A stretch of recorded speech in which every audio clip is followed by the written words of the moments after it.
STEP Northeast and NED Foundation. We welcome everyone present here, our respected speakers from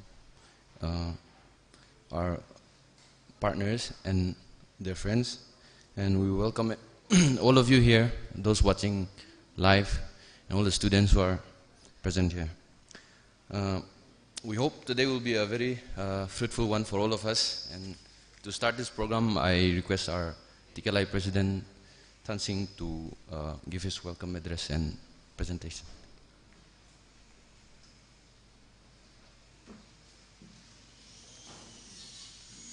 Good afternoon, everyone.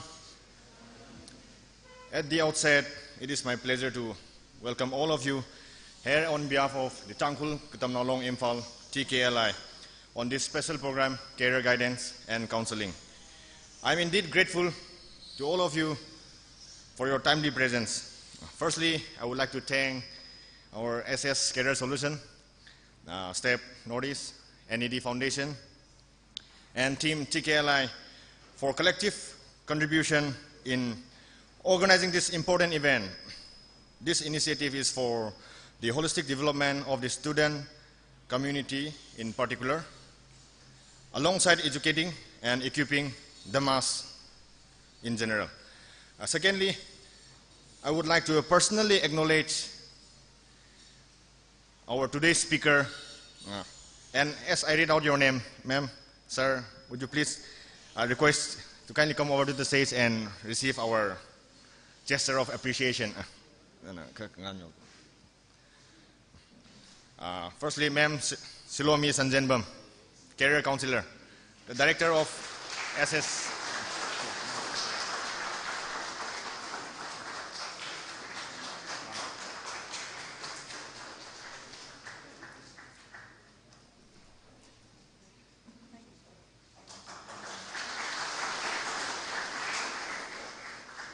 Second, Sir Warren Muiva, Founder and Director, STEP Northeast.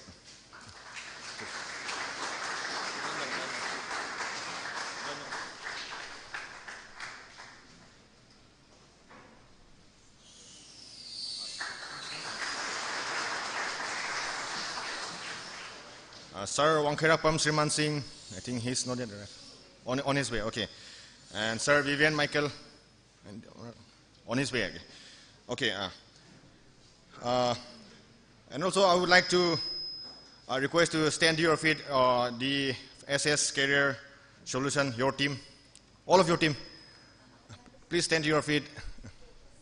Okay, only two of you. Okay, thank you. And Sir Sorin Sangzam, kindly stand to your feet. He's from NED Foundation.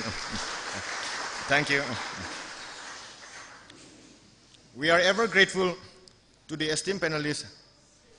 Okay, sir, please, sir, kindly come to the stage and receive our gesture of appreciation. Sir Sri Wangkherapam Sriman Singh.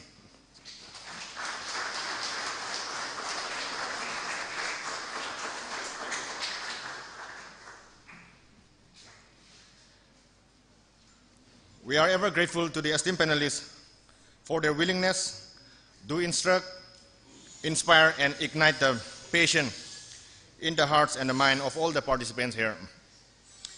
We value your knowledge and experience in your areas of specialization. Last but not the least, let us all collectively build our society one knowledge at a time. One knowledge at a time.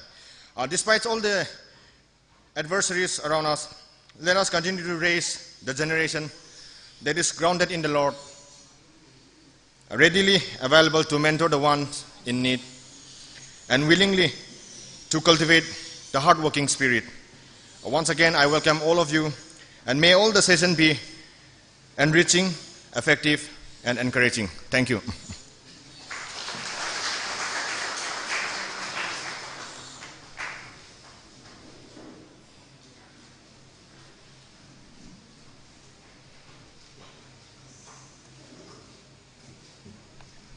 Career guidance helps students to reflect on their ambitions, interests, qualifications, and abilities.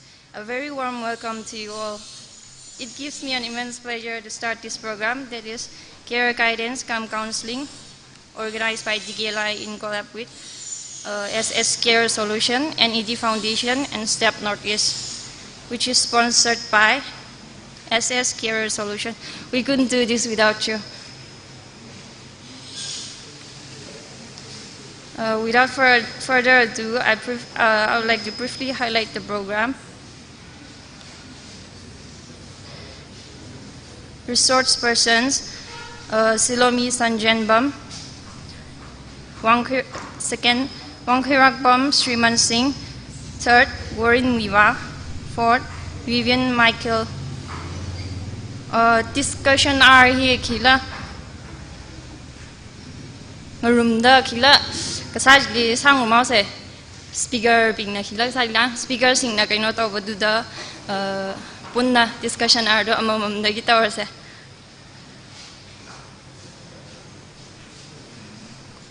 Now I would like to welcome Ma'am Silomi Sanjanbam.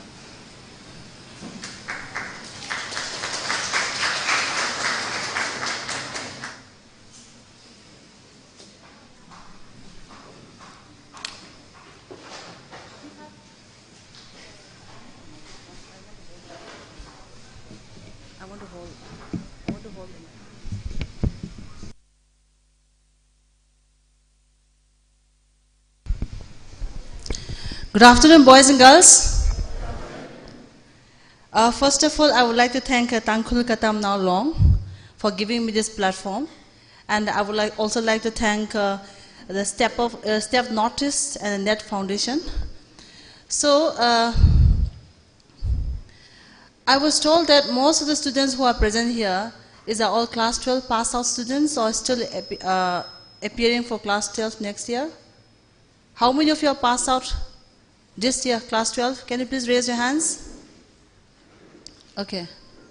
And the rest are graduates? Or high schools? Graduates. Okay, fine. High schools, okay. Today is one of the most interesting topics.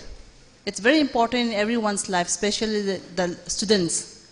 Today, in this half an hour, we are going to discuss about how to choose the right career choice.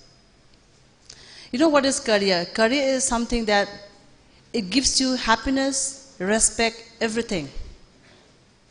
So, especially those class 12 passed out students, you are hardly 18 years, 19 years old, right? So if God blessed you with 100 years, you have 80 more years to live. So the step that you're going to take right now, after your class 12, this particular step is going to, fill your stomach, gain reputation, fame, respect, everything for the next 80 years. So we should be very careful while choosing a career. But since 2015 till 2019, a set of clinical psychologists, around 15-20 psychologists, we have decided to conduct a survey in Manipur. Why many students are jobless? Why many youth are jobless in Manipur? Despite having so many multinational companies in India. You won't believe, how the government has organized, the government has already produced 1,747 professional lines in India. Can you imagine that? Including of all the diplomas, degrees, certification course, the Indian government has designed more than 1,747 professional lines. And beyond that, the Indian government has worked so much that, right now in India we have more than 4,000 multinational private companies, because the government knows that they cannot provide jobs to all the 130 crore population of India, right? So, they have gone to many countries, and most of the major multinational companies in the world are right now situated in India, okay? So despite having 4,000 plus multinational company, plus 1,747 courses in India, but then also still the youth of Manipur are jobless. Why is it so? So we have taken 4 years and we conduct a survey. Then, just before the pandemic, what we came to know is that 95% of the students in Manipur choose a career based on interest. Random selection. Example, let's say, a few days ago, a lady came to my office and she said, a beautiful lady, just passed out class 12, tall, slender, fair complexion, very rich family. She came to my office and she told me, ma'am, I want to become a nurse. I said, yes, nurse is a very novel job. But why do you want to become nurse? And she said, ma'am, I want to wear a white dress, a white cap and a white dress. That's interest. Okay? But as per the information that I have collected, Manipur has 10,000 jobless nurses. You go to medical directorate, you'll find the data of this. Why? There is so many places where nurse can go and do job. Nurse can work in a company, industry, and factory. If there is around 2,000 people working in the factory, that factory needs around 30, 40 nurses. If the company has 5,000 people working, they should have a nurse station.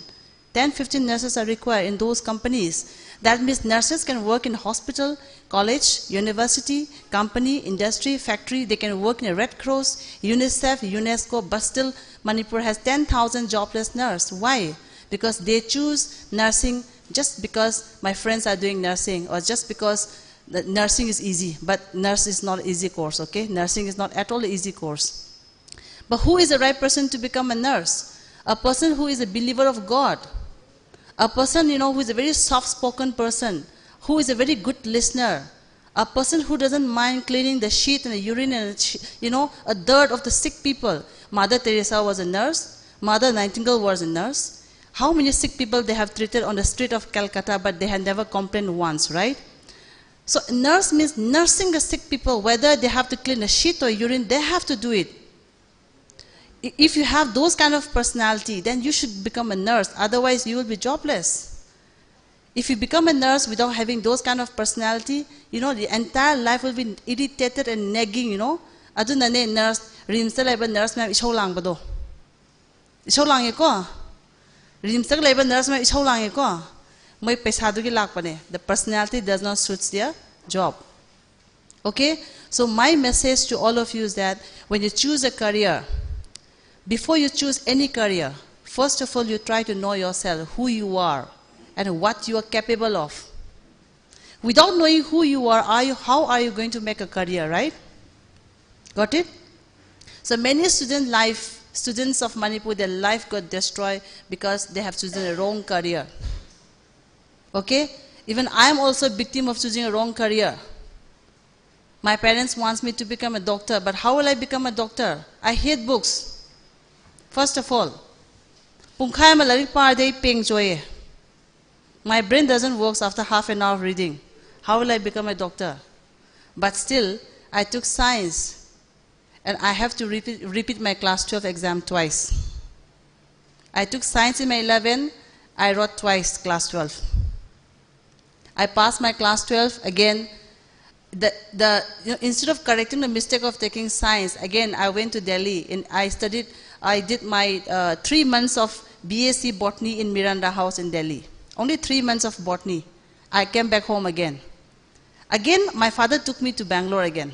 And I was put in a college for BSc Biotechnology. And BSc Biotechnology is a Singju, okay? It has a physics also, maths also, chemistry also, bio also. When I was doing biotechnology, I don't understand. Now also I don't understand anything. If you put a gun on my head and ask me any question related to biotechnology, I will die at the moment because I have no answer. So how many boys and girls are here in Manipur who have gone for many courses, but they come back home becoming nothing, There are many people like me. Then I was jobless for many years. Then finally I thought, okay, I should do business. Because since childhood, I always wanted to earn money. Marble, kuka pikhangi this one, marble. I am a sharp attacker in marble, okay? Whether the marble is behind a rock, above the rock, I can hit the marble. So when I was of class 4, 5 age, I used to buy a marble for 10 rupees. And they used to give me 50 marbles. So I put 25 marbles on this pocket, another 25 marbles on this pocket, and I roam around in the colony looking for a wicker player. Because my intention is not to go in a play and enjoy. My intention is to earn the marble and sell it off. So this was when I was in class 4, 5, okay? So when I recollect those memories, I thought maybe I should do business. So I went to my father and said, Father, give me one last chance. I want to do business. So I want to learn business. So I went to Delhi and I did my MBA, Masters of Business Administration. And I was doing my masters, I sit in the front bench, otherwise I'm always a last bencher. I love sitting in the last bench, yawny face, sleepy all the time. So when I see boys and girls in the classes unattentive, with yawny faces, I love them more, I understand them more also because I was one of them. So when I was doing my masters, I was so attentive. After that, there is no looking back. I started working in a company, but the kind of salary that I was getting in India was not enough for me to run the kind of business that I wanted to do. So I have to left my country, and I work in other countries for a few years.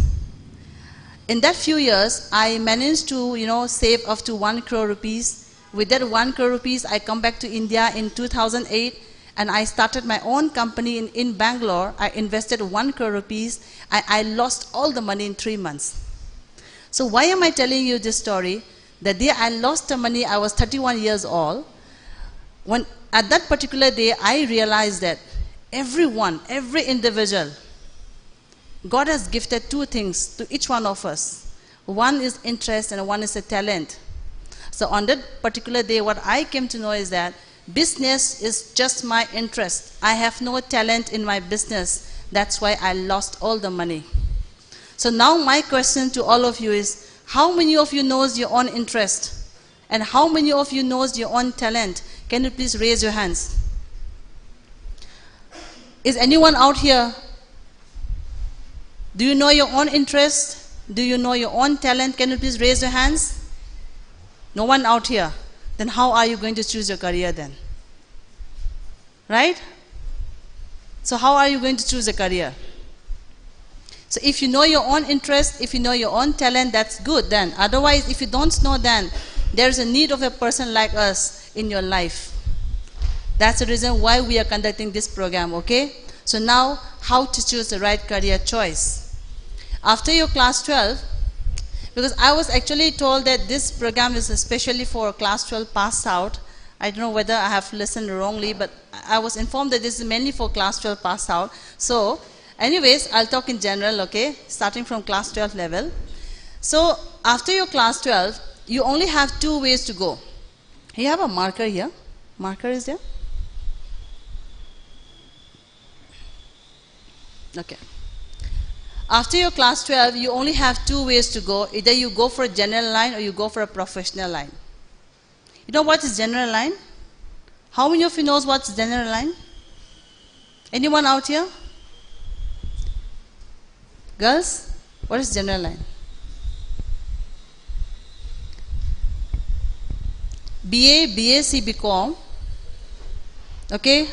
Class 12 pass out girls, listen carefully. BA, BSc, BCom, these are general studies. Okay?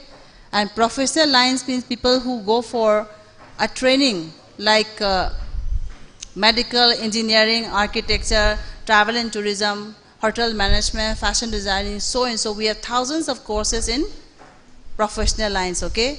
So now, who is the right person to go for general line and who is the right person to go for professional line? Here comes the point why many people of Manipur are jobless. This is the point that I'm going to explain, okay? The government says that only 2% should go for a general line. BA, BSc, BCom, only 2%. 1%. A person who can read 5-10 hours in a day. Okay, a person who can read 5-10 hours in a day. A person who can understand about Hollywood, Bollywood, sports, politics. If your English, grammar, literature, vocabulary is very strong, and same time if you can study 5-10 hours in a day, then you are the right person to go for general line. This is 1%, okay? And second person, if you are willing to study 10 years down the line after your class 12, then again you are the right person to go for general line. See, somebody is laughing here because she has no plan to study 10 years, right? Okay? Only 2% can go for general line, okay? The first person, if you can study 5-10 hours regularly in a day, then you are the right person to go for general line. Second thing, If you can study 10 years down the line, then again you are a right person to go for a general line. Why? If you get the civil service examination, if you get through any of the competitive examinations, then your life can be set. That can be possible if you read 5-10 hours in a day, right? Second thing, one person says, ma'am, I will write competitive exam, but my focus is to become a professor, lecturer, or a scientist. For them, the journey is very long, right? In general line, if you get through in the civil service, then you are very fortunate. If you study 10 years down the line and become a professor, lecturer, again you are fortunate. But if you stop in between, if you stop after BA, MA, nobody will welcome you. But you will not die, you will survive. You will survive by doing any jobs, anything that comes in front of you just to fill your stomach. This is actually right now happening in Manipur. Am I right? Am I right? So if you once you decided to general studies, general line, never stop in between, okay? Never look back, never stop in between. If you didn't get through in the civil service examination, at least try to reach till PhD, okay? That's the way how you're going to make your life. But if you stop in between, then the risks start. If you stop after BA, MA, and if you didn't get through any of the civil service examinations, and same time if your family is poor, then you're stuck in between. So you will start looking for any job just to fill the stomach. That's why I say you will not die, but you will survive by doing any job. So earnings just to fill the stomach is enough for each one of you? Is it enough? No, right? So if you are planning to do general studies, try to reach till PhD. This is a warning that I'm giving you. Okay, boys and girls? Otherwise, if you think that, ma'am, I want to study hardly 5-6 years and start earning 50,000-60,000 rupees, then you should go for a professional line again. Professional line is for those people who want to start earning immediately after 5-6 years of education. Okay? Then you should go for a professional line. But the good thing is, either you go for general line or a professional line, you are equally eligible to write any of the civil service examinations in India. Okay? The only difference is that one is going for 5-6 years, but in general line, if you didn't get through in the civil service, go till PhD. This is the only message that I wanted to give it to all of you. Okay? So when it comes to professional line, that particular course should be of your personality. If you do any course which is not of your personality, then you will not get any job. That is why Manipur has many jobless engineers. Manipur has many jobless agricultural students. Manipur has many jobless people because they have chosen a career which is not their personality. Okay? So when it comes to professional line, first of all, what you have to do is you have to check your IQ. You have to go for a psychometric test. You know what is psychometric test? This test will, this test will be conducted by a clinical psychologist. It takes 1 hour. And the report comes from Bangalore, okay? In that 1 hour of a testing, there we will come to know what kind of personality you have, what kind of skill you have, and what is your career values, what is your career interest. Everything will come to know. See, when you go to doctor for a headache, the doctor might ask you to run a blood test, or they might ask you to go for CT scan, right? Same thing when you come to me and say, ma'am, I don't know what to do.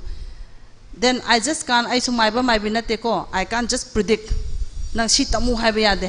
So in that case, again, I have to run a test for all of you. The name of the test is psychometric test. It takes 1 hour, okay? So when we do that test, in the last page, the report will be for around 33 pages. In the last 2 pages, in that report they will mention that you are the right person to go for this course, so and so. That will be mentioned in the last page. Okay?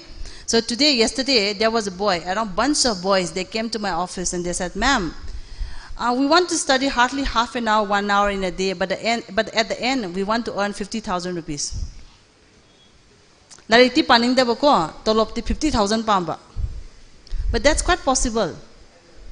That's quite possible, okay? But thing is that you should be the right person of that course. See, people are earning money by just eating chocolate. Can you imagine that? When you do nutrition and a dietitian, you can become a chocolate tester. You know who are these people? They test a chocolate and they sign it. Without their signature, that chocolate cannot be sold in the market. Just to take a bite of chocolate and do a signature, that person will get 1 crore rupees. That's quite possible. They are called chocolate tester. Okay? So, if you want to earn money, there are many ways to earn money, but the course that you are going to do, that should be of your personality. Then, you know, the job will follow you, the money will follow you, everything will follow you. So, in Manipur, in coming few years, there will be few courses which will be of a huge demand in Manipur. Number one, the Indian government has announced that Manipur is a sports capital of India.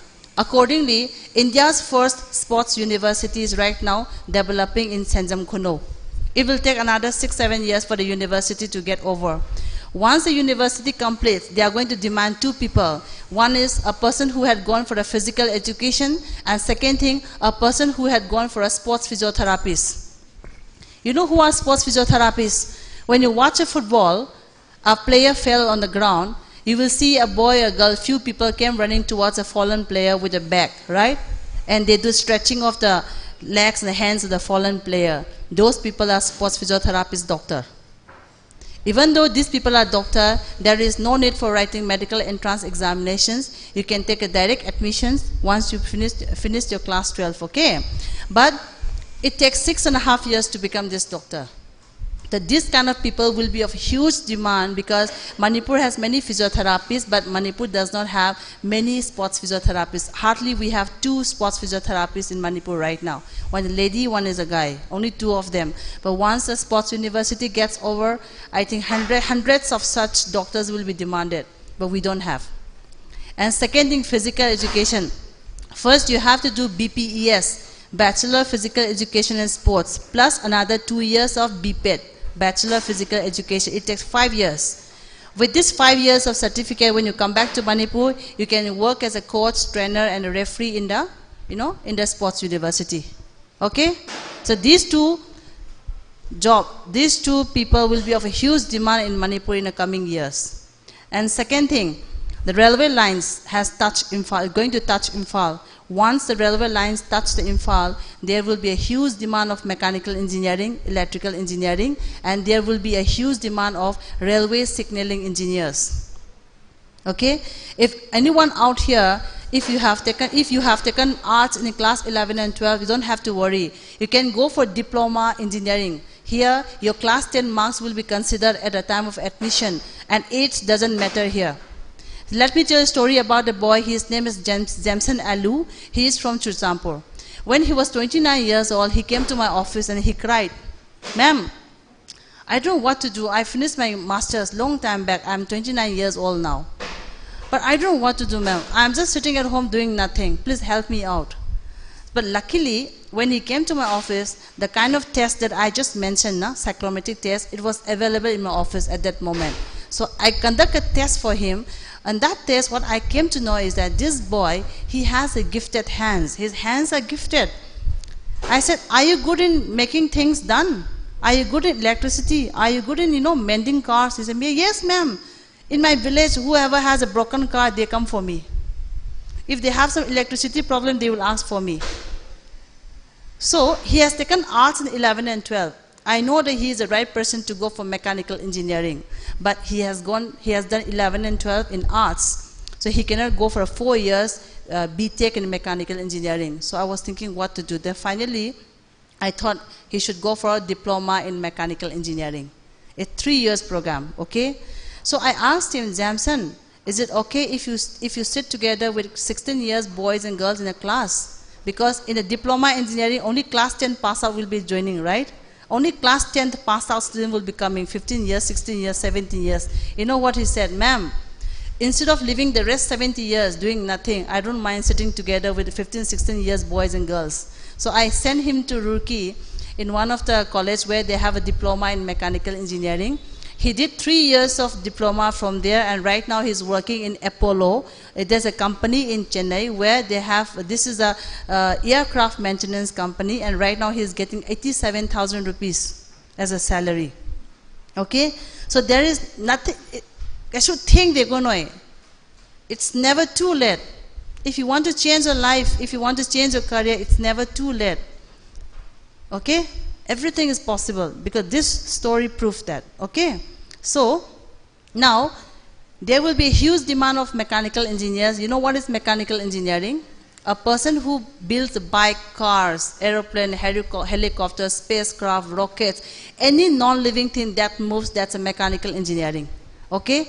So these people will have a huge demand. So if you have taken science in class 11 and 12, you can go for this. Otherwise, if you have not taken science in 11 and 12, you can go for diploma mechanical engineering. Even those people will be of huge demand. Okay? Second thing, railway signaling engineers.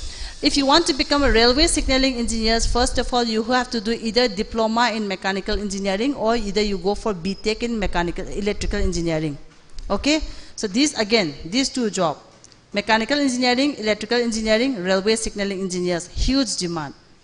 Third thing, many boys and girls said, ma'am, I am fed up of maths, I am fed up of, I don't want to do arts also, science also, commerce also.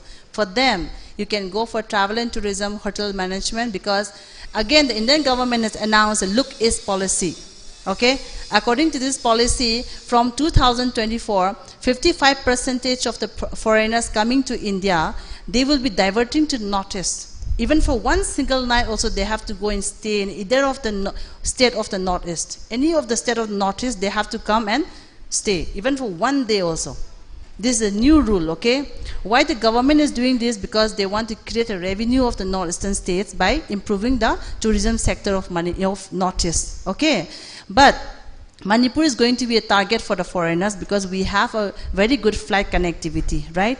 And if any foreigners want to travel to 3 countries by road, example, let's say if they want to go to Burma and then China and then Thailand by road, then Manipur is the only gateway. So in the midst of all these things, if you go for travel and tourism, hotel management, and the airport management or bachelor business management, then you can definitely make a very good career. My first job was in Dubai. I was working in one of the company, that's a traveling company, tour operation company, and I was working as an international tourist guide. Because when I was doing my master, I learned 3 languages, Spanish, French, and Germany.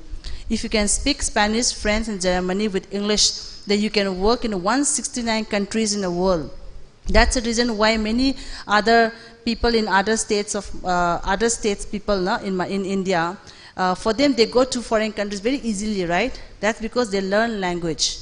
Okay? So if you want to do travel and tourism, hotel management, then you should learn language along with that if you want to have international exposure. Okay? And when you come back to Manipur, after many years of working abroad or anywhere in India, and if you want to come back to Manipur, you can also have your own business. Right? You can have your tour operation company. You can organize honeymoon to Dubai, honeymoon to Maldives. In one trip, you can earn up to 2-3 lakh rupees. Easily. Right? So if there's anyone out here who wants to travel around the world and same time also earn money, then travel and tourism is one of the right course you can go for it. Yesterday, a person, he was almost 37 years old, he came to my office and he said, ma'am, is it possible for me to take admission in India for travel and tourism? Why not? Because this is one such course where age doesn't matter here. Okay? So, that's why I'm saying, before you listen to anyone, try to know yourself, who am I and what am I capable of? Accordingly, you choose a career. Okay? Got it, boys and girls? So this is interaction session, okay? You will feel bored if I only keep on talking. If you have any question, please let me know. We'll have interaction here. We never know, we might meet again or not, okay? So let's take opportunity, advantage of this meeting and then let it be fruitful, okay? Any question, boys and girls? Anything else that you wanted to know? Please. Anything else? Okay, girls here, they wanted to go for air hostess, okay? I will not stop you in becoming air hostess, but you are very young. 18 years, 19 years is very young, okay? Before you join air hostess, you finished your graduation. But the graduation should be of, the course should be related to airlines. Example, let's say hospitality management, even hotel management, or even travel and tourism, or even airport management. First you finish this course and you join air hostess. Why? Air hostess, once you got married, you cannot become air hostess. So at the age of 20, you become air hostess. Then you got married at the age of 30. After that, you'll just sit at home doing nothing, right? The rest of the 70 years, you will do nothing. So many women in Manipur also, every year, around 10, 15 beautiful newly married women, they come to my office for counseling.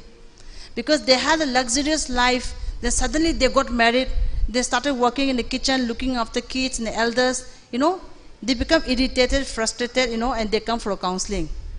As per my experience, I am giving you a warning.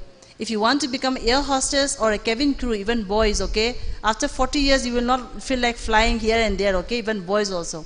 If you want to become air hostess and cabin crew, first of all, you do either of the course that I have mentioned, airport management, BBA, hotel management, travel and tourism. After you become air hostess, when you got married, when you come back to Manipur, with that certificate, you go to airport. And you say, Indigo, I have worked under you for 10 years, but right now I am married. I want to work in the airport. That too also as an officer. And you give them a certificate, okay? And then they will appoint you as a ground staff manager. Same time, you can work in a hotel as a manager. You can work in a tourism also as in the manager post.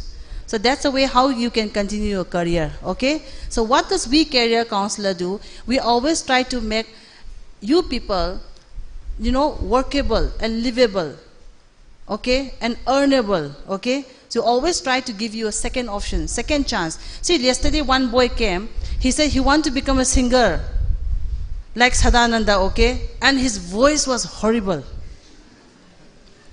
And the parents are so worried. Ma'am, kay to si habano. Sumpao ma isay sakpada. Like the mosuyade. And that boy, I asked him, do you want to go for BA? No. Do you want to go for agriculture? No, I hate books. But his voice is horrible, okay? But I only decided, okay, I have only one solution to save this boy. Right now, I'm going to send this boy for a sound engineering course. Sound engineering, the name engineering is there, but there is no physics and mathematics, okay? So once he finished the course, in the future, if he don't become a very good singer also, he can survive by working in the music industry as a music producer or music director. That's the way how he can make his career, right? And same thing in Manipur, okay? In Manipur, as I mentioned earlier, we have two things. One is interest and talent, right? Only 5% of the population in the world, they have the same interest and talent. These people are superstar.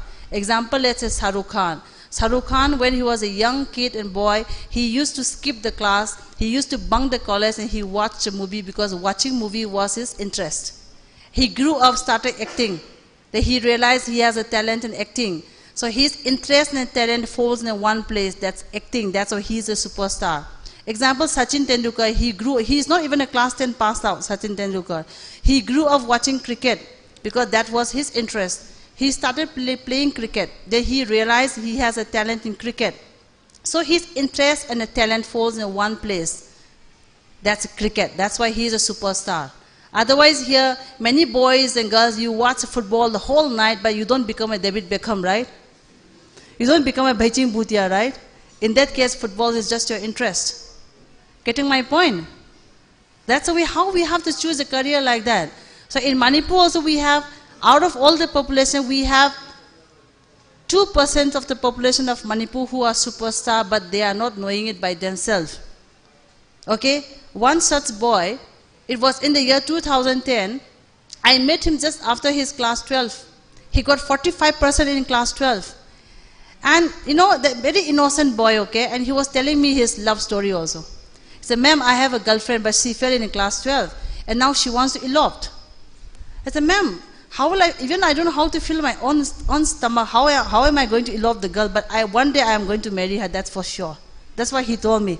And he said, ma'am, I'm weak in studies, but I want to become a lakpati, karopati, so what shall I do? Only the good students can earn that much of money. That's the question he asked me, okay? I was laughing and I was taking very casually, but that night I couldn't sleep because I can see the honesty in his eyes. The whole night I could not sleep. The next day I went to his school, it's in Thawal, okay? I went to his school, I got his address and I met the father of the boy. The father told me that my son is a chicken shit. That's the thing his father told me. Because the family is very poor. The father works in somebody's paddy field, the mother works in somebody's kitchen, the sister is into some handloom production, the brother is a day-to-day labor. The entire family are illiterate, but they make sure that the youngest son go to the English medium school. And he enjoy all the, contemporary dresses, he enjoy all the tuitions where the other siblings have not enjoyed, okay? But still he is very weak in studies. That's why his father called him a chicken shit. And the father told me, I am placing my son to Thawal College for BA. I said, uncle, please don't do that. BA is one of the best subjects in the world and the most riskiest one. BA is the best subject and the most risky one also. Why? In science, the formula which was developed 100 years ago, we are still using that formula. But in history, today 8 o'clock has already become a history. Yesterday was a history. So there is no limitation in knowledge. Even the question which is going to be asked, there is no limit in that. Okay? And your English, your grammar, literature, vocabulary should be of par excellency if you want to take arts. If your grammar is wrong, good. If your grammar is weak, then Tipu Sultan will dying tomorrow. Right? Tipu Sultan dying tomorrow. Okay, if your grammar is weak.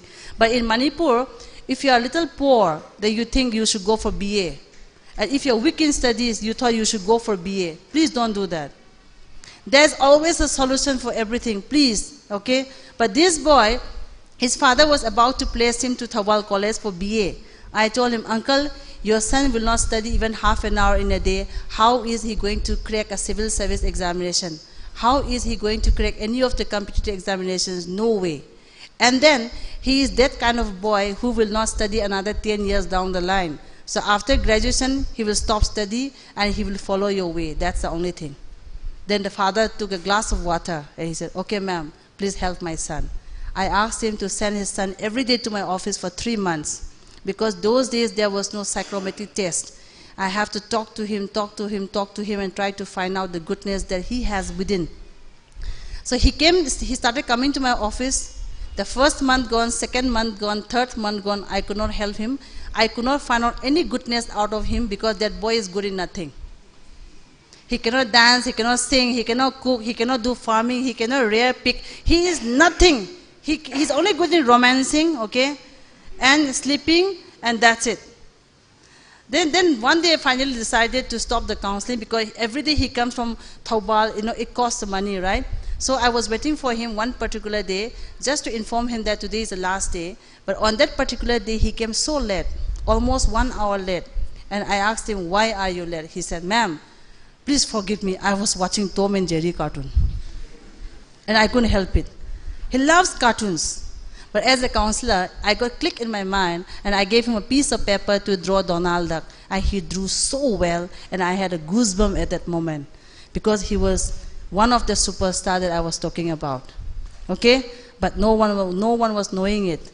Because his interest is watching cartoon and his talent is to draw cartoon. God does not send him on earth to become doctor or engineer. That is why he's weak in studies. Okay? God assigned him to become either a cartoonist or animator or a multimedia expert. Okay? So I realized that he's the right person to become a cartoonist. Though the parents is very poor, I decided to look a university for him. I took help from many people, many consultancies in India, in Manipur also. But it's so expensive. The course itself is very expensive. They cannot afford. But somehow, I found one of the horrible colleges in India for animation, okay? So we have no other way. I said, do you want to go to that college? But that college is horrible. He said, ma'am, I just have to learn basic, nothing else. So he went to that horrible college, and his first job was in a Pogo channel as a creative designer, and he was getting 77,000 rupees as a first salary. So this is what I call career. But this boy right now, he's in Russia. Once upon a time, he was a chicken shit of the family, but right now he's in Russia. So one step can make you touch the sky. One step can make you fall in a gutter. Okay? So please, boys and girls, never choose a career based on interest. Just because your best friend is going for nursing, I should follow her. Please don't do that. And never go to an IS officer and ask, what shall I do? Please don't do that. In Manipur, they have a fashion of going to a doctors and engineers and IS officer and ask for their children what to do. Please don't do that. They are called domain expert. They'll talk about their domains, okay? And he will say, okay, let's become IS officer like me. Go to Delhi, do a BA or psychology, go for coaching, write exam. But if you are not the right person to go for BA, then you will fall, right? Please don't do that. Instead of that, you try to analyze yourself. Try to recollect your past. How was you? What kind of person you were? Are you talkative? Am I talkative? Am I good in eating? Am I good in sleeping? Am I good in mathematics? Every personality that you have, adugi course have. It's low. In Manipur, around 500, 600 people go for law. But Manipur has hardly 30 famous lawyers. Law is kanana tamni khangbra. Law is the larig am pa ba heba mi. Aphaw am saba mi. Ai mangai ren chatpa. Ko noi nangang ba nawalo di ai nangang ba taw ka heba mi lei ko. Listen to me. I don't have to listen to you. Listen to me ka heba mi lei ko. Convincing power. Manaton tumbodo manaton phai na made mare yetoine. Right? Adugi magun yawa mina law tamagadi, you will become a very good lawyer. Otherwise you will become a Sunday lawyer. As simple as it is. Okay? Gyantai ko nga sa. Aduna, choosing a right career. First, you try to know yourself. This is the only message that I wanted to give it to all of you. Okay? So anything here, if you want to know, please let me know. Anything, any question here, boys and girls? Any question, boys and girls here?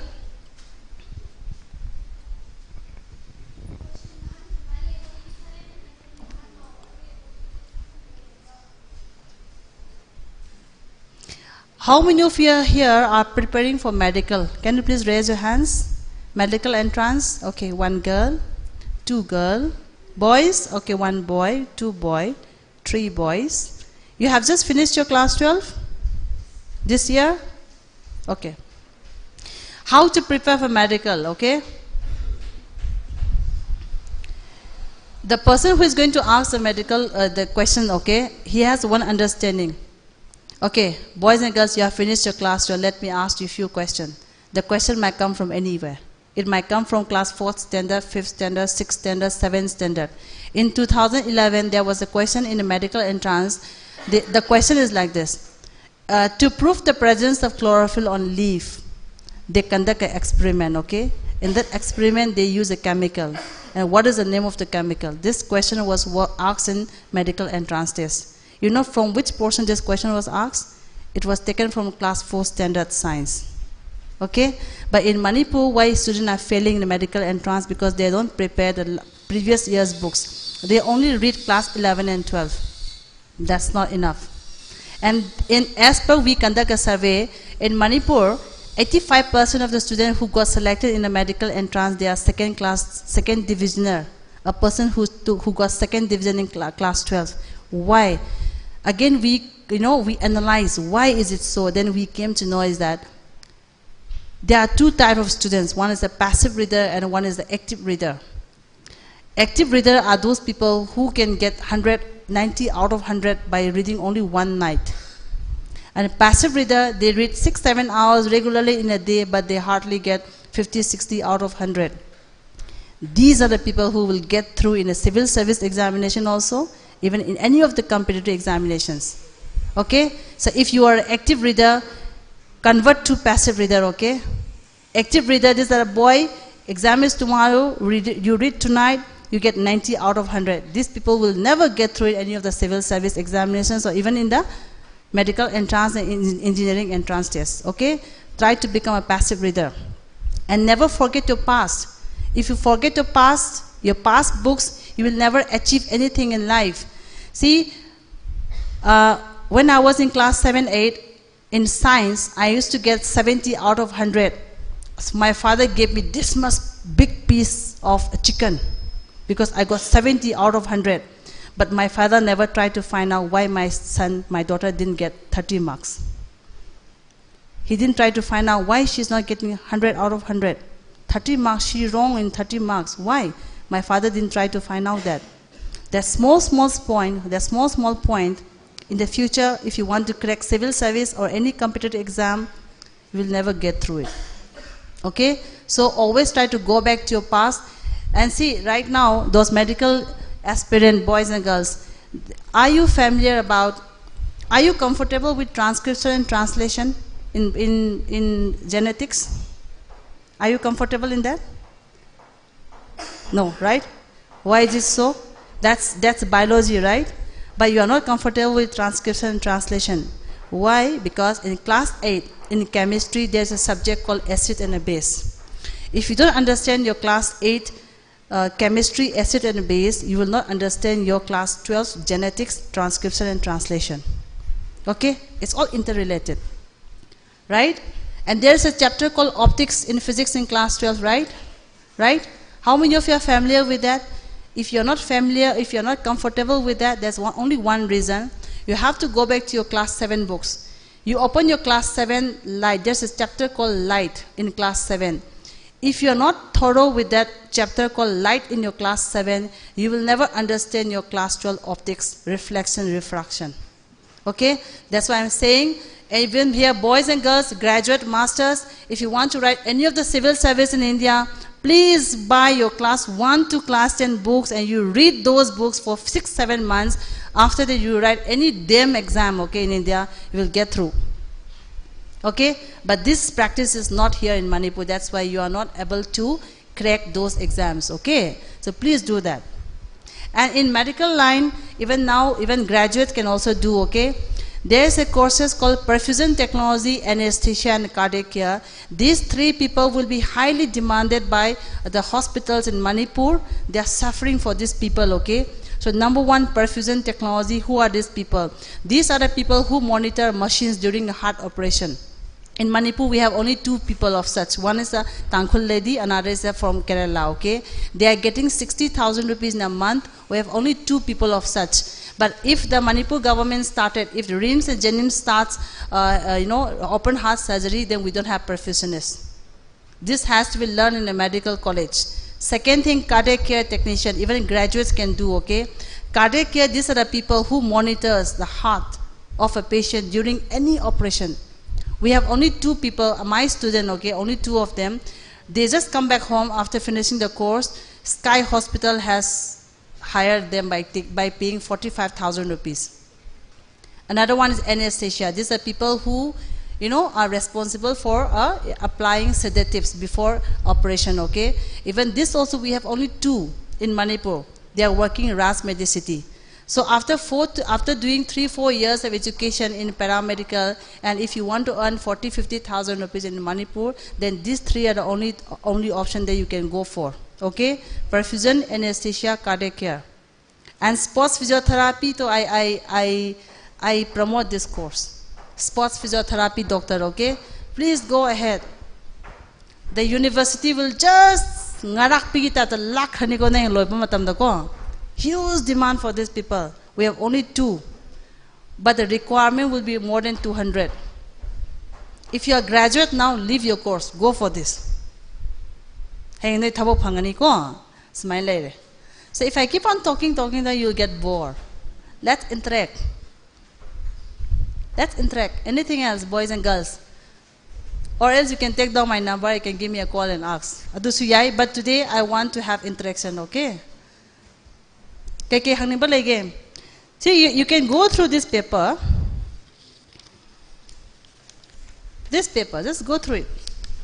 Any courses that you wanted to know for, please let me know, okay? On the back side of this page, we have mentioned the name of many courses. Go through it.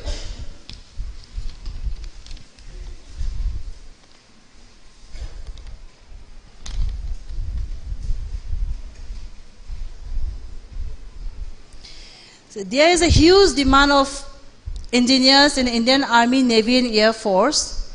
There is a huge demand of a male nurse in Indian Army, Navy and Air Force. If you take humanity, there will be demand for such people in Indian Army, Navy and Air Force. Okay? Indian Army, Navy, Air Force, they demanded engineers, a person who had gone for humanity, male nurse and sports physiotherapists, okay? These 4 people are hugely demanded by Indian Army, Navy and Air Force. And girls, I want more and more of girls of Manipur to become a deputy commandant, you know. Deputy commandant means you are going to work in the CRPF camp as a second in command. For that you have to write Central Armed Police Force exam after your graduation, okay? Nupina deputy commandant abe phajabasane khangaroi. Marang torang ba tupi do upaga ko. Marang torang ba dress so selaga nongmei mana ma khwang da yan ba do. Madugi phajabadu leitre ko. And right now, I'm helping 6-7 girls to become a deputy commandant. Just wait for 3 years, okay? After 3 years, the names of this girl will come in the newspaper. Okay? Aduna, I know you sending it, Maina. And once you become a deputy commandant, girls, there is no transfer. Nupana oiraba, and if your wife works in the government sector of Manipur, there is no transfer for boys also. So once you become a deputy commandant, Manipur thabak tawa nipi thita government ki ko, then transfer laitre doidi. Okay? Adunay naga war picture yang bada nupa naga managan the big empire chatro chatli ko, more information technologies ngata ni ko. Navy ki jahaz ama chatle khalo samundra da. Navy ki jahaz adi helicopter aeroplane lo yaudra. Helicopter ki pankha ma tekrena mamai leraga mechanical engineer thiya poteba. Jahaz manung the mechanical engineer like neba. And if you want to become a fighter jet pilot in Indian Air Force, there's one direct entry only for mechanical engineers. Recently in the Ukraine war, there was a lady, she's the Indian Air Force pilot. Mogi war jo namana thousand laga India gi citizen myam purak podo khangi ko. That lady was a mechanical graduates, mechanical engineering graduates ko. Direct entry level mogi. But if you want to do mechanical engineering, you should be very good in physics. Physics will be there throughout your 4 years of course. So in India, we have around 47 courses in engineering, but who is the right person to do for that course, right? A person who are good in maths, they should do for some other engineering course. A person who are good in physics cannot go for civil. If you are good in biology, you can go for genetic engineering. Biomedical engineering, you can go for agriculture engineering. There was a job opening for government calling for agri engineers in Manipur. Nobody came because nobody had gone for that course. Agriculture, okay, let me talk about agriculture. Again, interesting point. In Manipur, many people had gone for agriculture, but they come back home becoming nothing. There are many jobless agriculture graduates are here, okay? That is because they have not chosen the right career. That's because the personality doesn't suit. If you keep on trimming your fingers, you always apply nail polish, you always apply sunscreen lotion, you use umbrella fearing that your skin might got tanned, okay? Those kind of girls, even if you are very good in studies, you are not the right person to go for agriculture, right? In agriculture, you have to work in a paddy field, right? You have to stand under the sun and do practicals, right? But agriculture is a future, boys and girls. During pandemic time, all the company, industry are closed down, but we human beings, we cannot skip our breakfast and lunch, right? So till the time we human beings survive, agriculture will be there. So three types of students can go for agriculture. One, if you want to become a scientist, professor, lecturer, then you have to study 10-15 years down the line. If you want to develop the technology which is used in agriculture, then please go for agri-engineering for 4 years. And in the future, if you want to do business in agriculture, then first of all, you go for 4 years of agriculture, and in a master, you go for agri-business management. In agri-business management, they will teach you how to do business nationally, internationally wise for the agricultural product. Example, have the Manipur the hawacha house, black rice. Kamaina process to America thado sige kabdo takpira aneba. Kentai kong asa? Gyan tada ba? Understand, right? Okay. So, and agriculture is the mother of 4 departments. Horticulture, sericulture, fishery and forestry, okay? Forestry is very manly job. Once you become a forest ranger, you have to hold gun and you have to travel in and around the jungle, forest. In Assam, okay, there are so many jungle mafia who do illegal cutting of trees. The government directly order the forest ranger to shoot those people. Okay? So forest ranger is very manly job. You can take admission by physics, chemistry, maths, you can take admission, physics, chemistry, bio. With this combination, you can take admissions, okay, in forestry. And there's an exam called Indian Forest Service. If you crack Indian Forest Services, IS officer will salute you. Okay, this is one such course. Go for it. Even graduate can go, no problem. Okay. Anything else, please? And among all the engineering course, there is one particular course which will be of a huge demand in India. One is data science, another one is IoT. You know what is data science? Whatever you do in a mobile, somebody is behind you and they record you. You take a picture, you send the picture to your friend, that is recorded by someone. They are data science. That is why if you write something in a WhatsApp, the next day you can be caught, right? Because there are many people who are after you, following your data. So in the world, India stood third position in the world, okay, when it comes to data science. Huge salary, huge demand, okay, because these people can improve and help the companies in running the business more faster, okay. So there was a time during pandemic that the Indian government has banned all the Chinese games, right? Why is it so? The Chinese, they develop interesting games and they send the games to India. By doing that, they are collecting the data of the people of India. The government doesn't like it, that's why they stop it, right? Because if the China gets hold of the 80% of the data of India, they can do anything by their hands. That's happening in Sri Lanka right now, right? Lamama chakhat ke lamama destroy toge have said it can be done through data. That is why Indian government stops Chinese game. But again, they come back to India with one condition. Because in that game, they have erased all the points where the person has to mention about them. Okay? Adugi data loy lau thokanda amu India changak paneba ko. The data science. If you're good in mathematics and algorithm, this is the right subject to go for. Okay? Internet of Things. Nowadays, if a company has to build a car, they put a software, a small robot inside a car. Okay? That robot will run through internet. In that robot, everything is fixed. The name of the owner, the phone number, everything will be fixed. But the owner is a busy man. He has no time to check about the condition of the car. But if the condition of the car is not good, the robot itself will inform to the service center saying that this person's car is not well. The oil is not good. The engine is not good. The brake is not good. The computer will inform it to the service center. Okay? And the service center will call to the owner. He said, hey, your car has sent information that your car has this problem. This is Internet of Things. Please go for it. Go for it. Okay? Anything else? If I have to talk about 1,747 course, it will take I don't know how many months. So if any of your interest, any of the interest area, please. I will take another 10-15 more minutes. We have many more speakers lining up here. Okay? So please, anything else?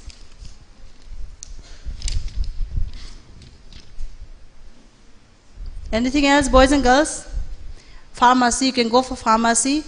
In the entire world, India is #1 country in the world when it comes to medicine production, okay? So we have more than 6,000, I think, or 6,000 small and big, pharmaceutical companies in India. Go for it.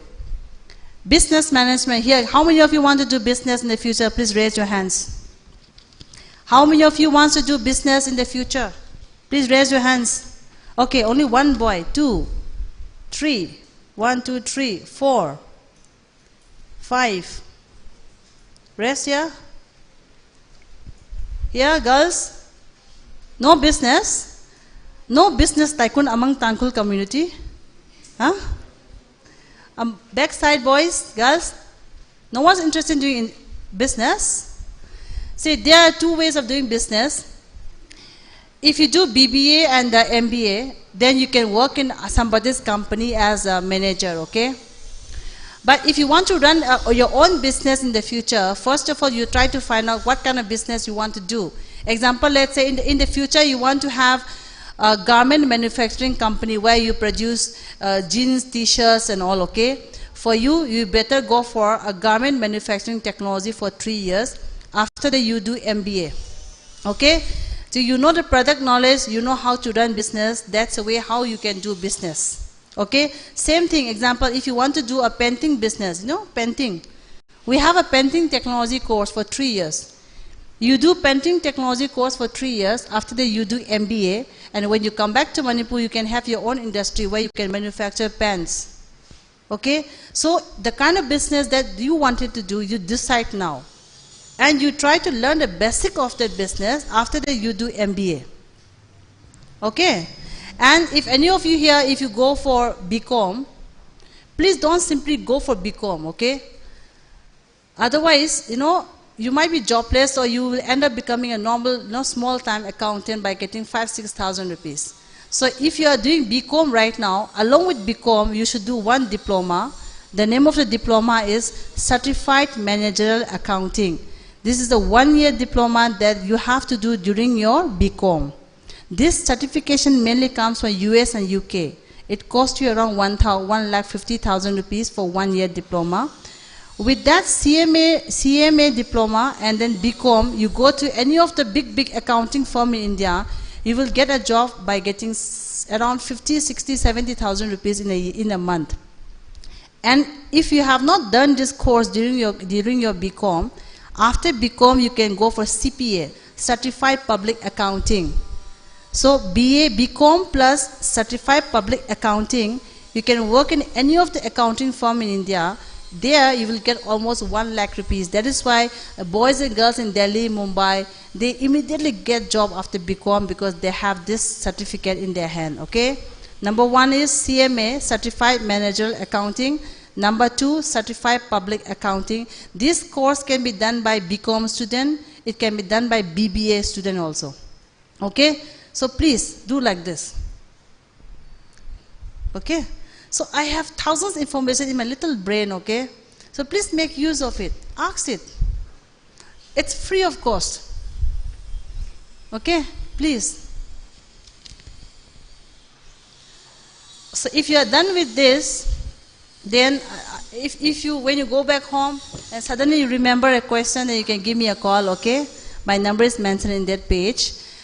So last of all, what I wanted to say is that you all are very special in the eyes of God, okay? See, my name is Silomi, and I am the only one in the entire world. I don't have to compare with anyone. I am so special by itself. So like me, each one of you, you all are very unique and special in your own ways, okay? So God has given one speciality to each one of you. So your duty is to find out the speciality that God has given to each one of you. Okay? So you all are very unique and special. You don't have to compare with anyone. Your friends might be rich. Let it be. Pray for them. Your friends may be beautiful. Let it be. Pray for them. But for yourself, never stop finding the speciality that God has given on you. Okay? So with this, I would like to end my speech out here. So if you have any other questions left, I will be here. You can come and talk to me once the program gets over, or you can give me a call later on. Okay? Thank you so much, boys and girls. Thank you.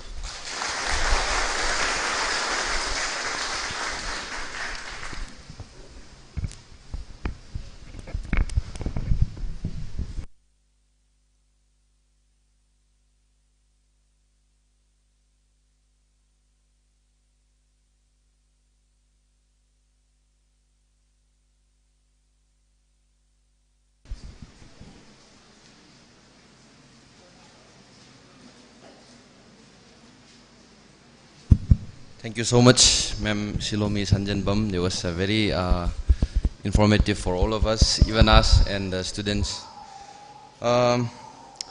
Students, let's be more interactive. Like this is not political speech or anything. This is, you should think this as a chance for you to interact with experts. They have all the information. You have a lot to learn, so if you have any doubt, you please don't be shy, just ask. And so next, welcome Sir Wang Khairakpam Sriman Singh, motivational speaker, to take his time now.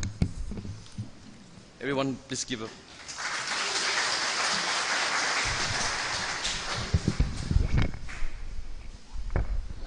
Well, a very good afternoon, everyone.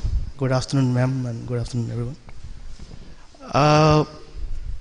Yeah, I see. I mean, I didn't know like there are so many courses that we can do. Yeah, ma'am has given, some point of bullet point ideas where like you can probably come up with that and what you are planning to do. But before I know I start up with my some sort of a motivational. In some sort of words it says motivation speaker. I cannot motivate you, seriously. No one can motivate you. It's you and it's your inner soul which is going to be motivate you. Incubator, you can hatch an egg by maintaining the outer temperature. This is what I can do just to make you hatch a chicken. If the egg has been broken from outside, then it becomes omelette or burji, whichever you want to cook. So in short, just try to make yourself think that what are you capable of, as ma'am also already said. But how will you realize that? And how will you know that? What are you capable of? And that is also required, right? Right? So let's not be too bored. Okay, I mean, we are all. I am also from Manipur, and we are all know each other from here and there only. It's just Jerome, miles from here and there. Just so be, you can ask me, shoot me any questions. If I am able to answer it, I'll answer it. If I am not, I'll say sorry. Simple as that. Okay. So before I just wanted to say one question. Everyone wants to work, right? Does everyone needs money, right? We all need money to survive. But from where the money will come? From the work. So do you think that, do you require the work? Do you require the job, or like is the company require you? Should I come down? See, if you go for a job, there are various companies, right? If you didn't get selected in one company, it's not that it's the aim for that. You have various doors, to open up for your job. Say for example,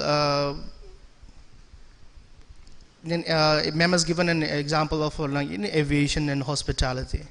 In hospitality industry, there are various 5-star rated luxury hotels all over in the world. So if you are not selected in one of those hotels, is it your careers get over? No, right?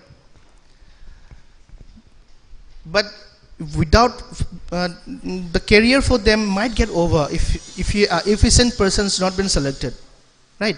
You are a very efficient candidate of hospitality. You applied a job in Park Hyatt and you have been not selected. Might be due to some reason. Might be due to some points which he won or that the HR is looking for that was not been there in you. But they didn't know that what the quality is there in you.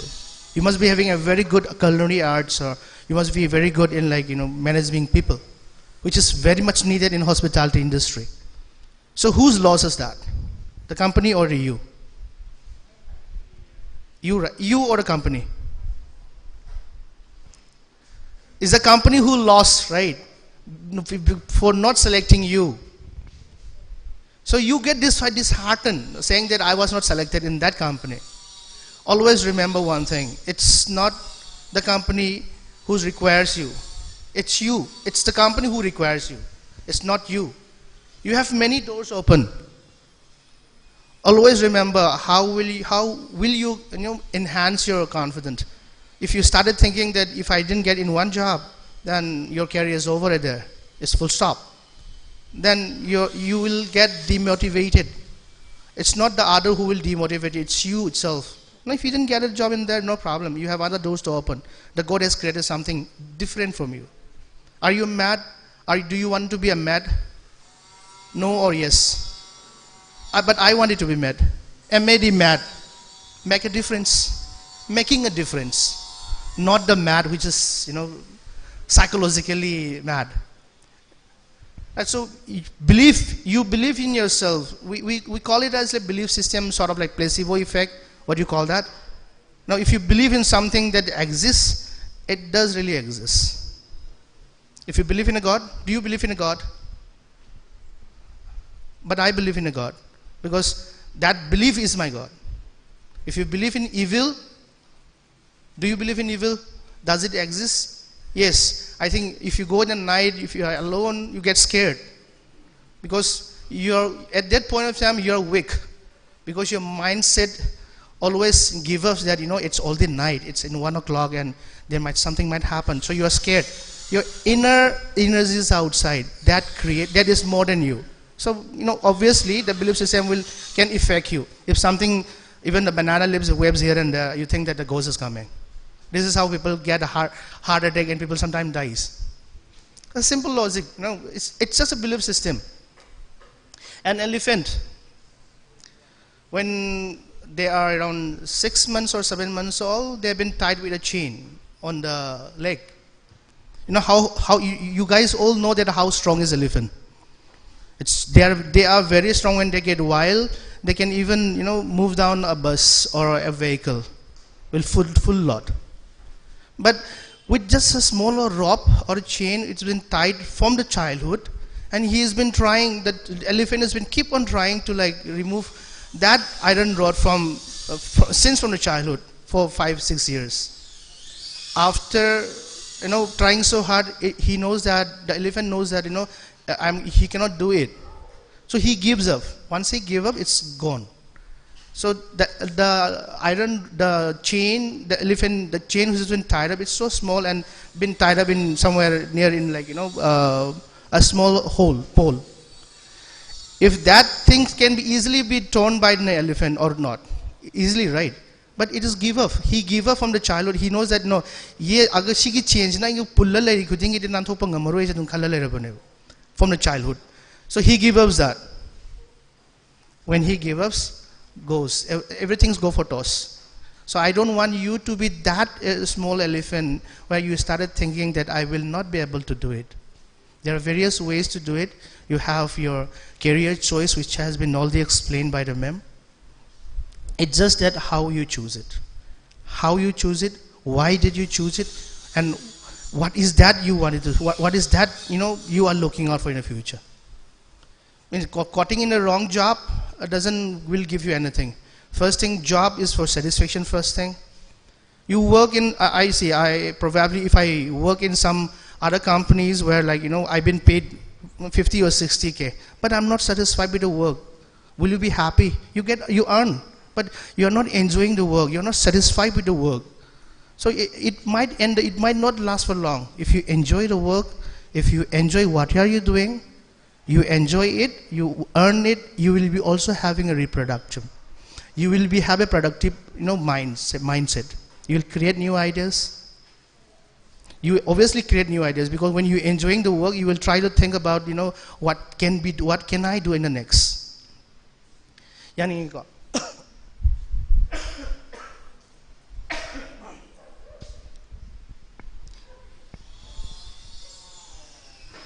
Just one last or some few questions. I don't want to take too much time also. Do you know your own qualities?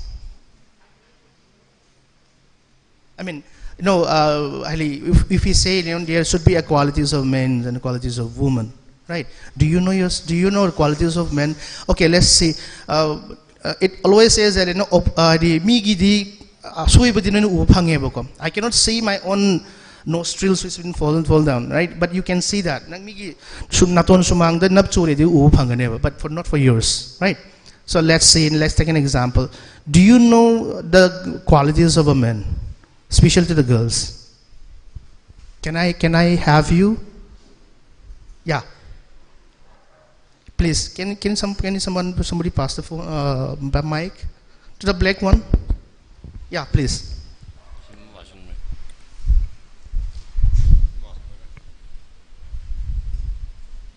I mean, this could be the simplest way to make you provoke. Otherwise, you keep silent.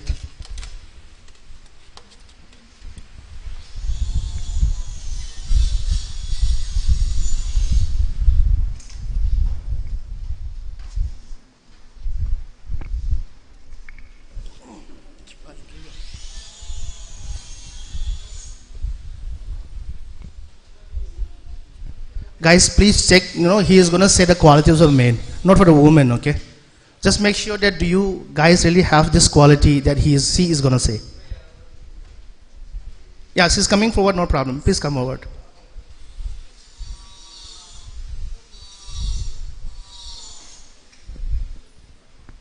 And some qualities that you think that a man should have.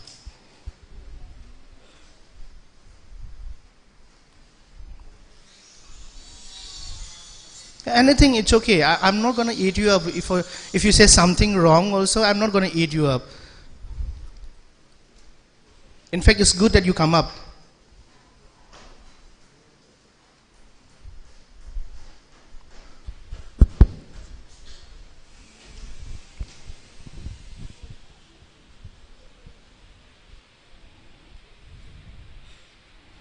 I mean, what is that you see first in a man?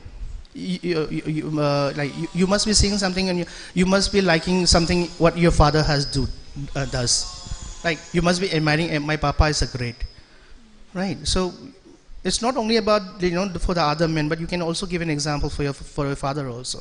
What is the thing that you admire in your father? What is the quality that you admire in your father? He protects our family. He runs Protection. the family. Okay. He runs the family, and That's sort of a responsibility now. Running a family is sort of a responsibility. Okay. I mean, I'm asking about the qualities.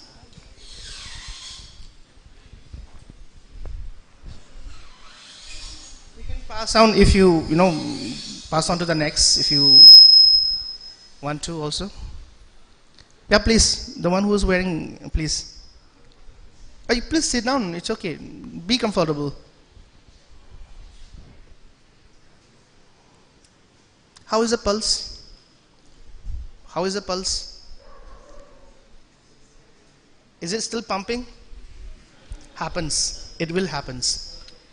Men are naturally stronger than women. Physically? Yeah. But mentally, women are more stronger. Right or wrong? Yeah, please.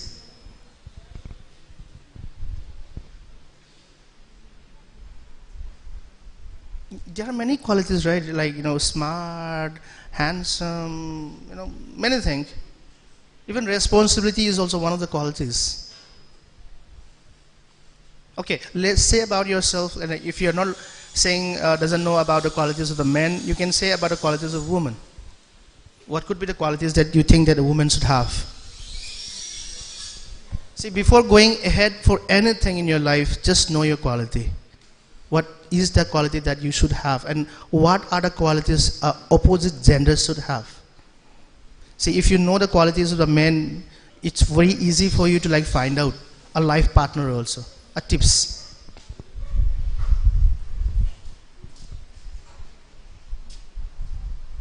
Women should be more gentle.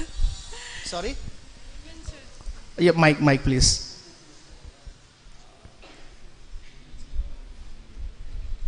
Yeah, women should be more calm and womanly.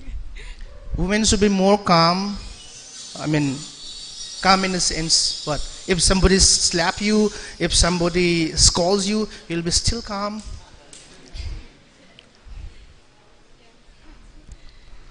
And women should have more patience. Women should have more patience. Keep on waiting until unless the last bus goes.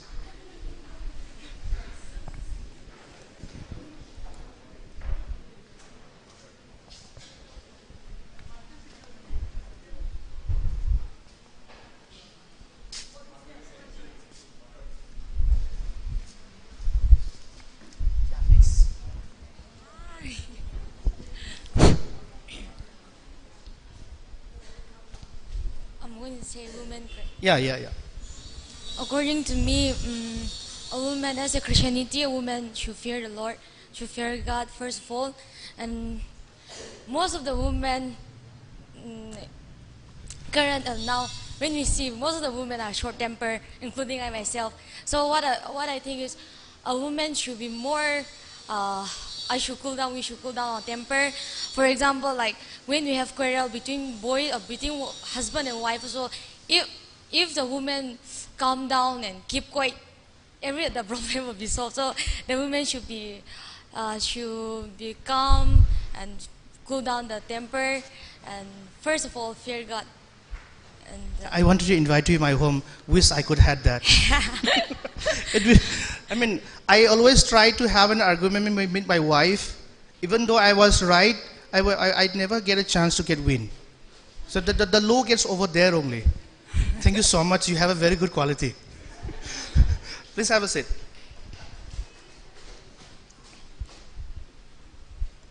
Can backbenchers can see?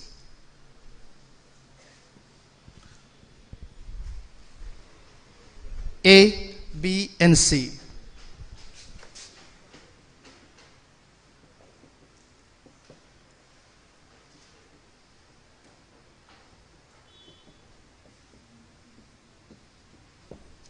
I think that's some of all your qualities of a woman. You being a woman, you have an ability to become a professional. You can become a working woman. You can be a politician. You can be a mother. I mean, you can be also, right? You are your daughter now. You have an ability of becoming an officer. You have an ability of becoming a daughter. You are still now have an ability of being a student. So that is an ability for having. You're one of the quality. Now, I cannot say, these guys are so beautiful, right? I can say smart or handsome, but I cannot say beautiful, right? So beautiful always lies on a female gender, It might be the inner beauty. It stands for everything, right? If you have a good character, good manner, this is what you just told, calm, patience, almost all the natures that you have brings up your beauty, right? You wear gold, earrings and necklace. It's just an add-on. You are beautiful. You are already beautiful. You are beautiful. You don't have any comparison, as ma'am already said. And why should you have to compare also? And when we think our mom and dad are like God, and we are son of a God, then there is no comparison at all. So no comparison. You are beautiful. You are unique. You are only one. You are masterpiece. So beauty, it's always there a quality for you all, for women. Now see, caring is always there for women. As she was trying to mean that, right? You've been trying to care about the family. You're trying to care about the society, and especially in the regions like Manipur, we have a lot of social stigma. If you come back around 7:30 by night or around 8:30 by night, people started having a lot of tantrums, like C is that, C is this. There are many things, but sometimes you do care it. So that people will not say something about you. You care about your body, you care about yourself, you care about what you speak, and you also care about about your family. This is all matters about on your character or on your qualities. So from now onwards, just define yourself. Do you have all these qualities in you? If not, just try to build it up. Ability, beauty, and care. Okay, and let's see. I have some questions over the on the women's side, and let's have some questions on the men also. Guys, do you know the meaning? Do you really know what are the qualities that a man should have?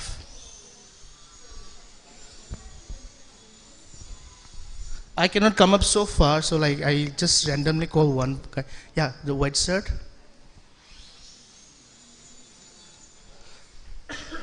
Yeah, please come. Yeah, what would be the quality that you think that you should have, a man should have? Man should be gentle. Gentle. Please come forward. See, I am quite surprisingly, is there something, why are people so scared of talking on the front of the stage and giving your own introduction? So this is the only reason why we have been mugged down every time. From some few out of 10, out of 100, some few 5, 10 people comes out and try to compete with others. First thing, just break out that one, the fear, stage fear, or some sort of public speaking. Please, you should never think that you are the same. You eat what you eat, and the opposite person will eat the same thing that you eat, right? So the qualities what you said, gentle. By the way, what's your name? Sorry? Tangkhul Arshimai. Okay, so gentle, then Humble. Humble.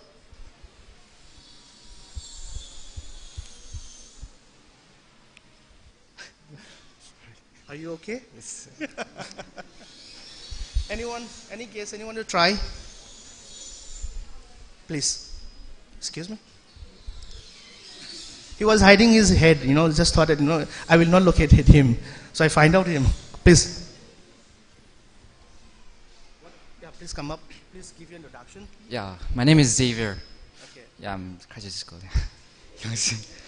Well, I don't know what type of quality a man should have, but at least they should be gentle and humble, like he said now.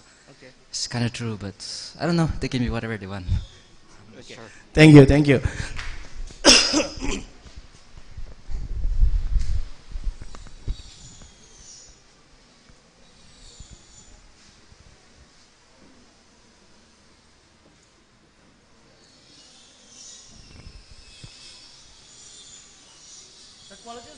The qualities of women were on the sequence like ABC. So let's make it sequence for the men's quality also. P, Q, R, S.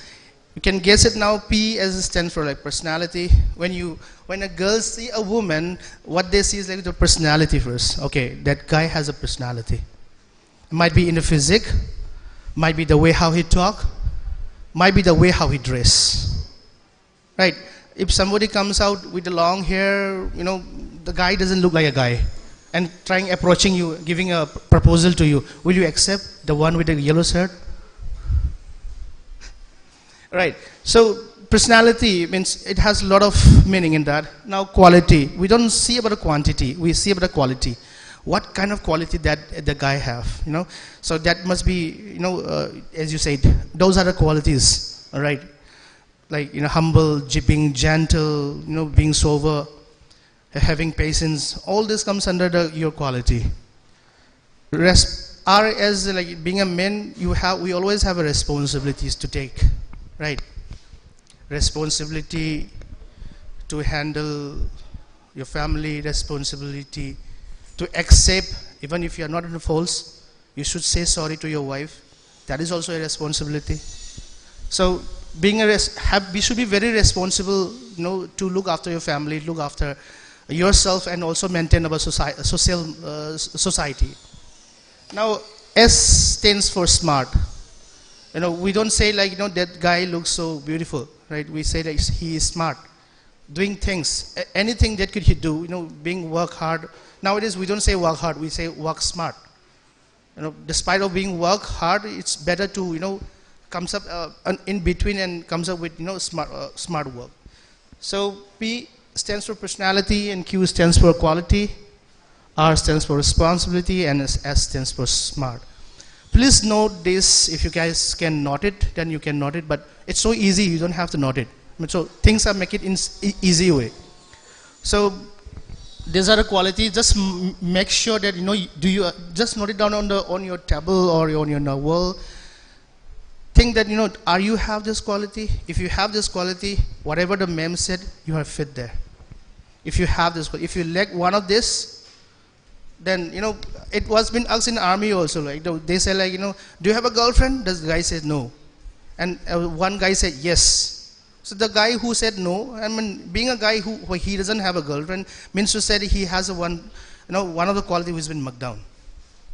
Right, either might be he is on a different gender or middle gender.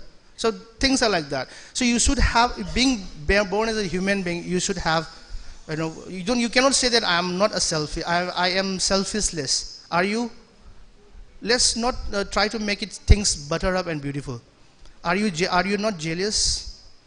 But for me, I am jealous. If I see something which I like it, I feel J. That's a human nature. I feel nervous sometimes. I do feel panic. Obviously, I cannot say that I'm a boy, I am strong. There's a bomb blast happening next to this building. Obviously, everybody goes around out here and there, being panicked. We can see ourselves, be really practical. We are positive. We are positive. We are jealous. We are, what I just said. So we are all human beings. We just realize, we should need to realize it. But it's just that every moment of your positiveness should not go ahead, not be over. If you eat more rice, obviously you'll puke out. If I drink more, obviously I'll have a hangover. So up to a limit, if you do it, that's okay. Okay, just for me, I don't have too much strength and stretch out a bit. So with this, I'll try to end up, just make it out, you know, these are like very important qualities that you should have, and even the boys also. Just mention it. If you know this, if you can really define yourself in this, you are there for everywhere. Confident, beliefness, everything will be there. Just try it out. Okay, thank you so much. Thank you to organizer.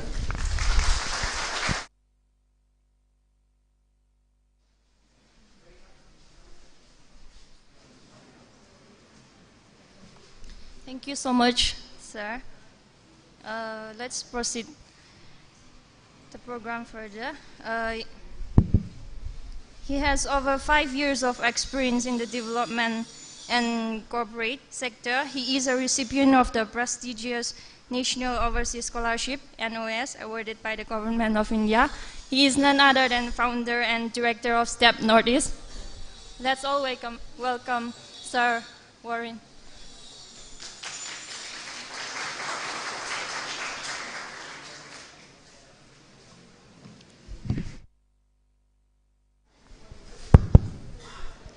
Good afternoon, everyone. Mucho later. Chot boy, huh? I don't know, Sanam Gimre. Chot Sres Arete. Chena the Sai jail. Tangkhul to the Muxaka and the English and Sawio. Kim Damla, English we Shasherla. You're all comfortable with English, right? Okay. He young service. Ninga distracts all of by.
Hello. Students, I hope all of you have received the assessment form from SS Career Solution. If can you please all fill up this thing while you're having, because we have to submit.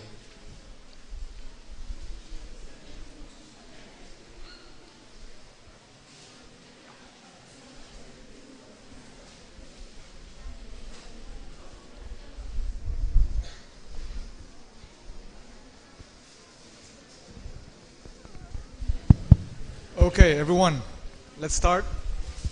All right.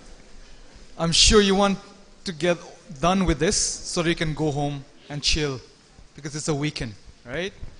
So anyway, my name is Warren, and before I start talking about the topic that I've been given today, I'll just introduce myself, tell a bit about myself, and familiarize myself with you, because I believe that there is so much that you can relate to what I'm about to say, right? So, my name is Warren. I was born and brought up in Imphal.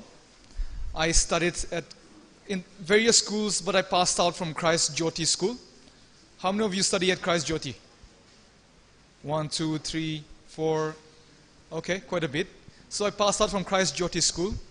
And, you know, I somehow got a good percentage in my class 10 exams, right?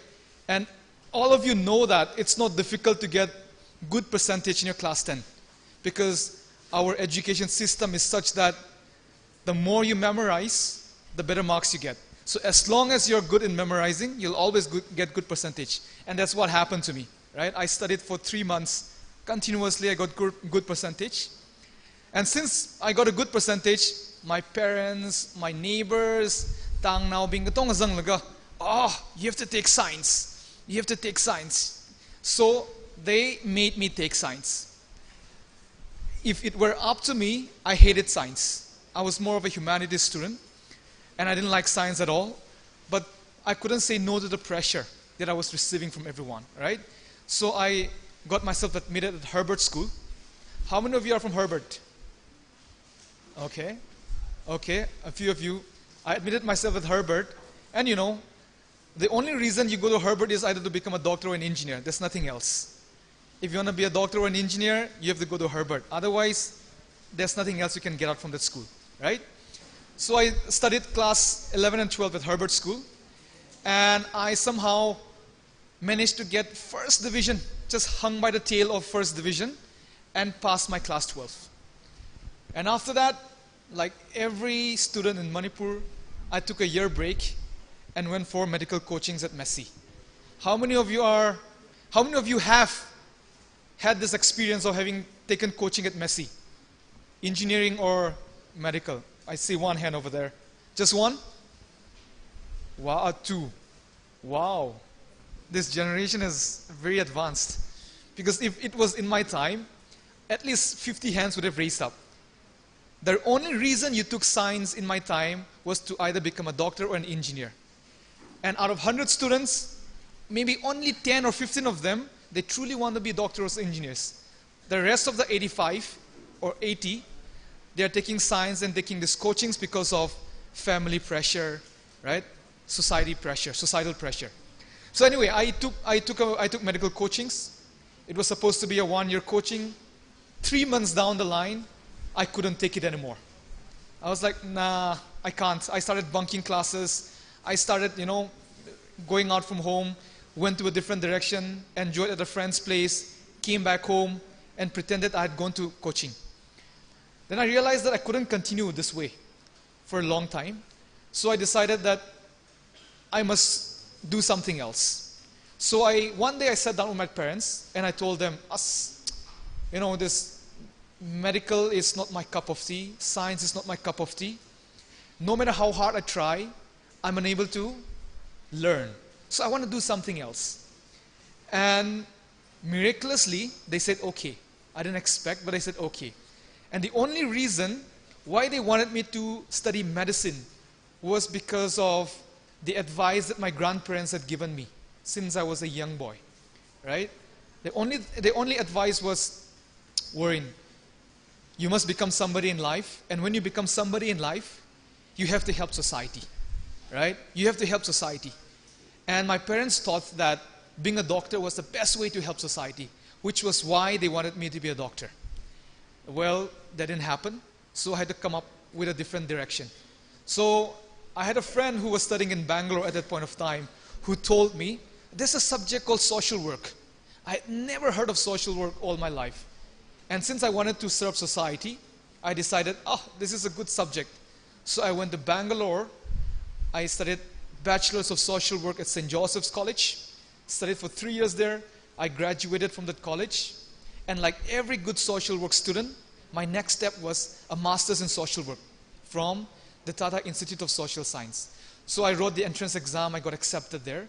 But at the same time, I had applied to this program called the Young India Fellowship, which is a master's program that is done in collaboration with the University of Pennsylvania, Yale University, Cambridge, London School of Economics, Sciences Po Paris, and so on. By God's grace, I got accepted. So I went to Delhi on a full scholarship. I did that. And that was the year that my life was changed. Until that moment, I was always in my comfort zone. I was always with the people that I was familiar with, right? No goals, no ambitions, just studying, going with the flow. Then I went to Young India Fellowship. They had selected only 100 individuals from all over India, right? And I was the only tribal boy there. And it was a completely new environment for me. Like all of you, I was unable to ask questions, right? While all of my other friends, they would raise their hands and ask questions, and I would wonder to myself, how did they even come up with those questions? Right? I'm trying to come up with questions, I couldn't think of any, but all my other classmates, woof, woof, woof. Then I realized, wow, like, I'm in a completely different environment now. So I decided to, put in extra effort. Long story short, we came towards the end of the one-year master's program, and all of my friends started saying, oh, I got into Oxford, oh, I got into Harvard, oh, I got into Stanford, oh, I got this job offer. Then I looked at myself and I realized that I hadn't gotten any offers. I hadn't applied to anything. And the reason being, when I look back, it was because of the environment and the atmosphere that we brought up. We were never, when I grew up, in my case, nobody ever told me that going abroad was a possibility, right? They thought, going abroad is only for rich people, for smart people. We have no chance. So nobody ever encouraged me. Nobody ever told me, oh, Warren, if you study hard, there are scholarships that you can get to go abroad. Nobody ever told me that. But only when I went to the Young India Fellowship and saw my classmates getting into those universities on scholarships, I realized, wow, if they can, why can I not? Right? So I challenged myself and I started applying for my master's program. I got an admission offer from the International Institute of Social Studies in the Netherlands, but I couldn't get a scholarship. So I deferred my admission to the next year. I admitted myself to a university in Delhi. I pursued my master's, and at the same time I was applying for scholarships. Rejection after rejection. I applied to more than 10 scholarships. I got rejected for all of these 10 scholarships. I was getting disappointed. Towards the end of my first year, I got a letter from the government of India. And they told me that I was successful in my application and I had been awarded the National Overseas Scholarship. So with this scholarship, I went to the Netherlands. I did my master's in human rights, peace and conflict studies, and I came back. I worked with Amnesty International in Bangalore, and then I moved to Gurgaon and worked with a think tank. Then I worked in Shillong. Then I worked with a leadership development company in Bombay. Then I worked in a higher education institute in Ladakh. And then COVID happened. When COVID happened, we had a lot of time to think, right? When the first wave happened, we're all stuck in our houses, in our rooms. I was in Delhi at the time, so obviously I was stuck in the four walls of my room. And then I had a lot of time to think about my life. At a point of time, I realized that I could be who I am because of nothing else. It's only because of one thing, that is opportunity. I wasn't born into a well-to-do family. I wasn't born into a rich family. In a lower middle class family, I was born into that, right? With my parents' income, I could have never ever studied or got the kind of education I got. But I could get those only because of the opportunities I received, right?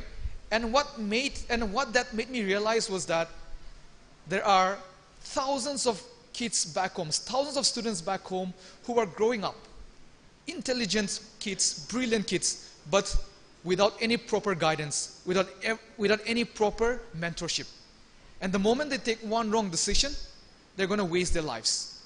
So with that realization, I quit my job in 2020. I came back to Imphal and I started my NGO called STEP, Social Transformation and Educational Platform. Right? So what we do is we focus on bridging the educational gap between urban and rural areas. We conduct teacher training programs in rural areas. We conduct communication skills workshop.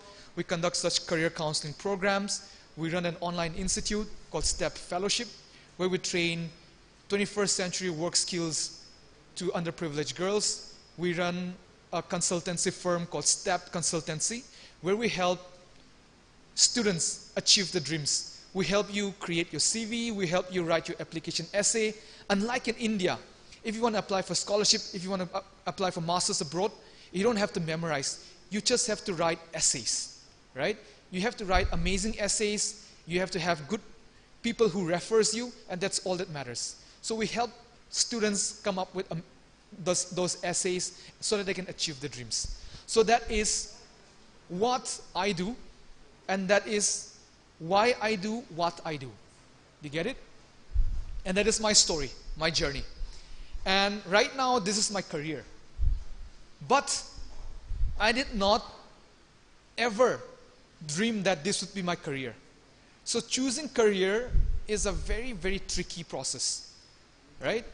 There's no, the only thing we can do is provide you more perspectives, provide you more insights. In my case, I never ever received any career counseling until my first job, right? You guys are so lucky that you have this opportunity now. The only career counseling I ever got in my life, throughout my life, this career counseling I keep receiving. That is my parents, my grandparents, my uncle, my auntie, locality, elders, auntie, uncle, auntie. The only advice I received was, Warren, like ntada palo, miyagang sagi jiko. Yeah? Warren, like ntada palo, miyagang sagi jiko. That was the only advice I received. That was my only career counseling. Warren, study hard. You have to become somebody in life. Yeah? Okay, as miyagang sare, giza miyagang sare, kam mijiki, matayijit la. Yeah? Warren, na hilay hisay ka hitlam lagi hiya sabay ko. O na ari atang first speaker, first resource person hamis. Patalain hang Miriam. Like, I'm sure she must have opened your eyes, your mind to so many possibilities. Ningla. Ari na confusion like zahi. You might have a bit more clarity. Kay tumtam ligla akam leishit la.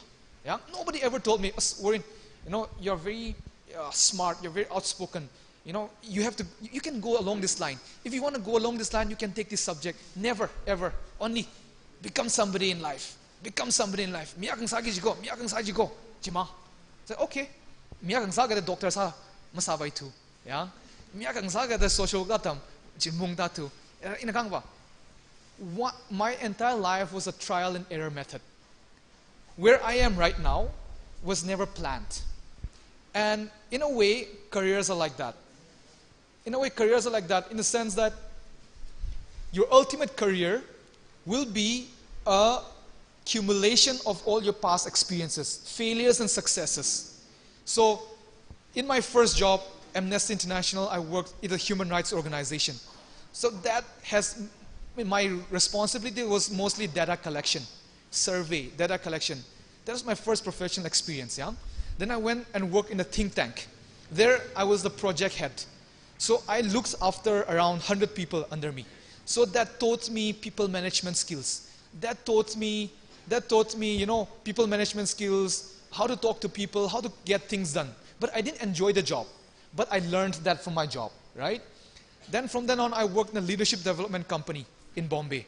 My job required a lot of coordination with international clients among different time zones, right? I had to fix meetings between people who live in USA, in Australia, in Europe, in India. I had to find one common time zone. A lot of headache, but it gave me experience in attention to detail, right? Just coordinating with people. But I didn't quite enjoy the job. Then I went to Ladakh. I worked in higher education institute. This was my most enjoyable job, but I didn't really love it. But I enjoyed it. There I learned about interacting with students, things like that. And all of those experiences resulted in doing what I do right now, right? So in my session today, we're not going to talk about specific careers because previous resource persons have told you that, right? We're not going to talk about how do you become doctor, engineer, nothing of that sort. Today, we're going to talk about how do we find our dream career. And when I say this, I'm not saying that this is a foolproof process which will allow you to find your dream career. But it will definitely help you. It's somehow similar to what your first resource person said, okay? In my time, if I had known this theory, it would have been much easier for me. But better late than never, right? So, I have this theory, right?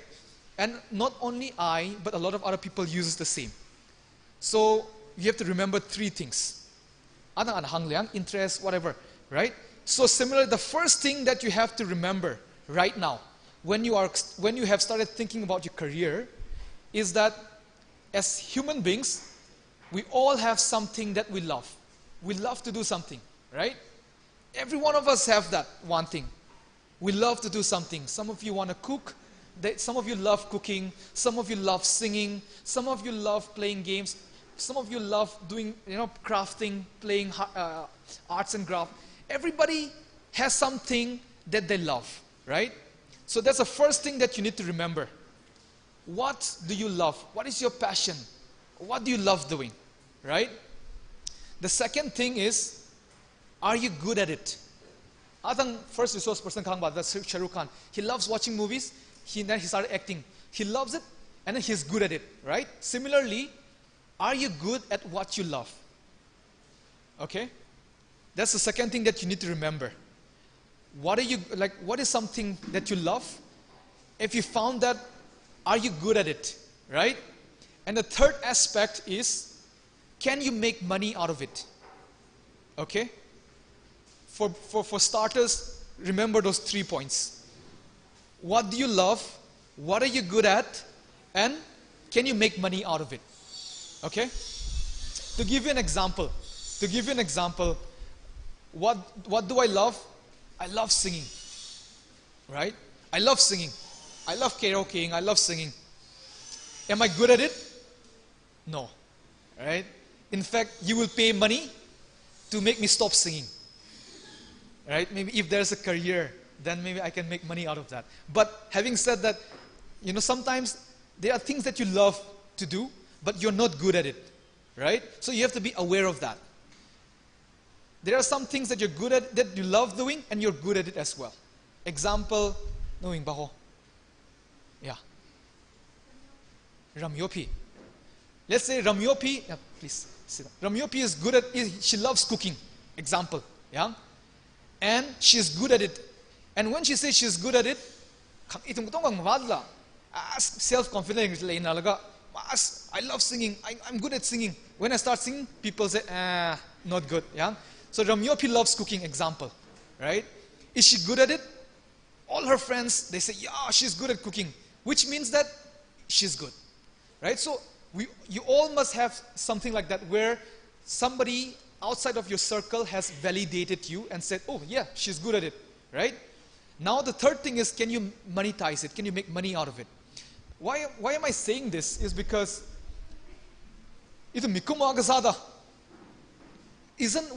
won't life be amazing when you do something that you love and you're making money out of it, right? Which means, there's a saying, right? You love something that you do and you'll never get tired of it. Do something that you don't love, you'll get tired even after 30 minutes. So now, the process, the interaction, the session that we're having now is to help you find that. What are you good at? And can you make a career out of that, right? So, I'll give you an example. This is an example that I keep using. I'll take the example of banking job, okay? I have a lot of friends who are in the banking sector, right? Are they good at it? They are good at banking, which is why they are working in the first place. They cracked an All India exam, right? It's not an easy thing, yeah? Cracking an All India exam, which means that person is good at what he does. He cracked that exam, so he got that validation that he's good, right? Does that job pay him money? Yes, it does. Bankers get a good salary. They get a lot of perks, bonuses, low interest rate. They can drive amazing cars because they get really low interest. They can get car loans. They'll have all of those perks. But do they love it? They don't love it, right? Personally, I haven't come across a single banker who says, I love my job, right? I don't see them waking up in the morning, can't wait to go to the bank, right? I can't wait to go to the bank. I haven't come across any. And I'm not saying don't become a banker, right? Oh, banking is a good job. But for the purpose of this workshop, I'm taking them as an example to tell you that they're good at what they do, they get paid for what they do, but they don't enjoy. They can't wait as they work, they can't wait for the clock to strike 5. They can't wait to go home because they hate their job. And imagine doing something like that until you die, until you retire. 60 years you work in that environment. Like, how will you enjoy your life? Right?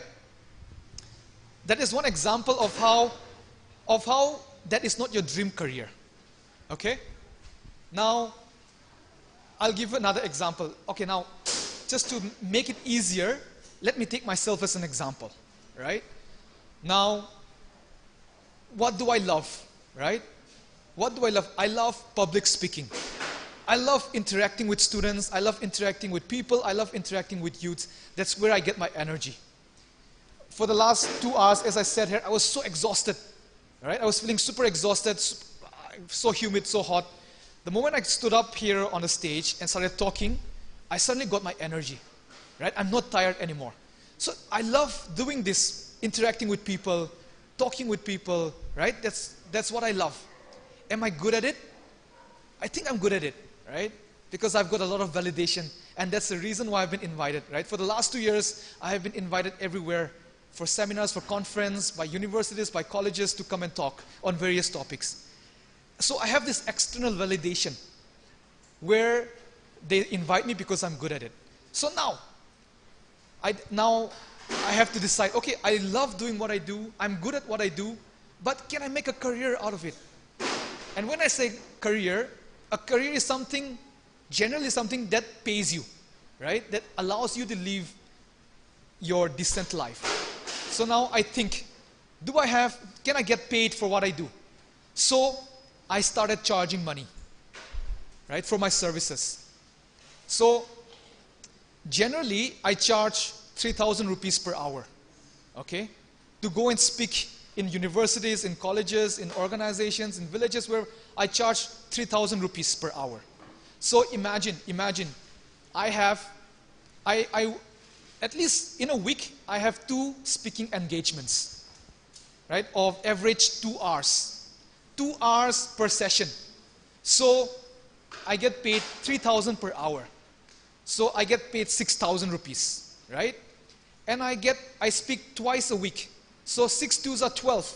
So 12,000 in 1 week, right? Now in 1 month, 6,000, 12,000 into 4, 48,000, right? So now I'm able to make 48,000 rupees per month just by speaking, doing something that I love, right? I don't have a boss that I have to report to. I'm my own boss. Example, right? I'm my own boss. I can do whatever I want. So there are, in a month there are 730 hours, okay?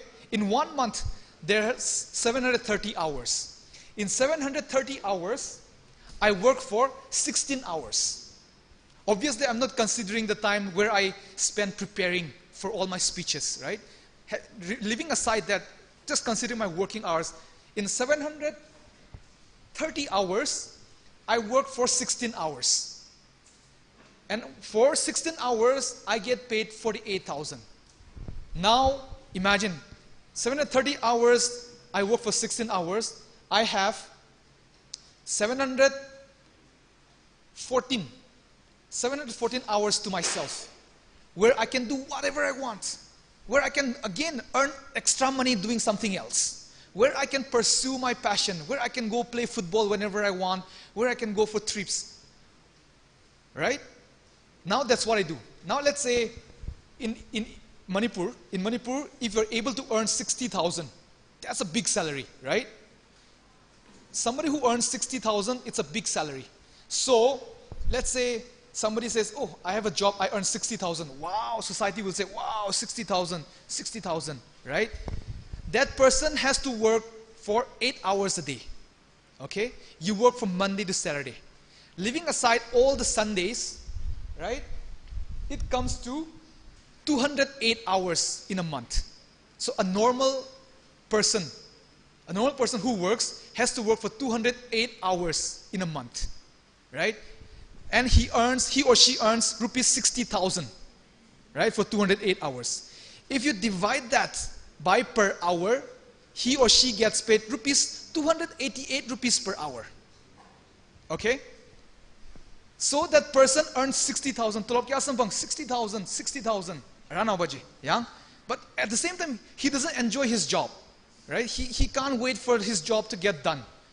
So if you do the math, for 208 hours that you work, you're getting paid rupees 288 per hour.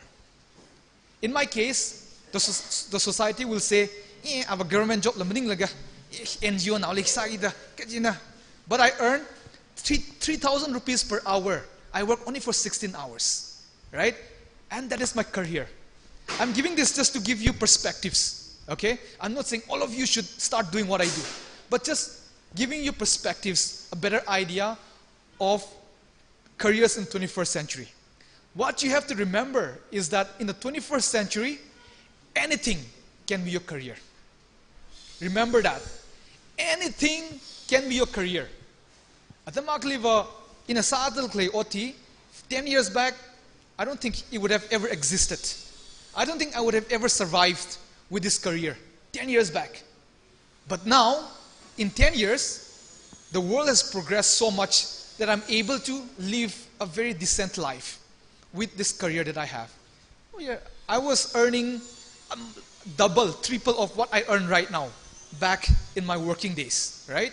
But I don't get the time, I don't have the time for myself, I don't have the job satisfaction, but here I earn half of what I earn, but yet I feel so happy, I feel very fulfilled, and I have all the time to myself. Right now, if someone tells me, oh, Swarin, tomorrow let's go for picnic, I'm ready, chalo, let's go, yeah? Then I invite some of my friends, oh, there's a picnic tomorrow, let's go.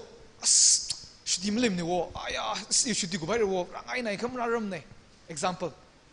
I'm able to live the life that I want to live, enjoy life, while my other friends are unable to do that. Yeah? Example ko, I'm just giving you an example. So, don't you want to live that kind of life where you're able to do whatever you want to do and at the same time earn money for something that you love doing? So now, having said that, now in the 21st century, anything can be your career. Always remember that. So I'll give you an example. I had a friend who had a friend. Okay? He was a very brilliant accountant. So good with numbers. He was working in Gurgaon. Every morning he'll wake up at 7, go to the gym for half an hour, come back, wash up, have breakfast, go to his company, sit in front of his laptop, work on numbers the whole day. He was earning around 1.5 lakhs. He hated his job though. He didn't enjoy it. He is good. He is good at what he does. He is good with numbers. He is very good in accounting. So he got an accountant job in a prestigious corporate company. But he didn't enjoy.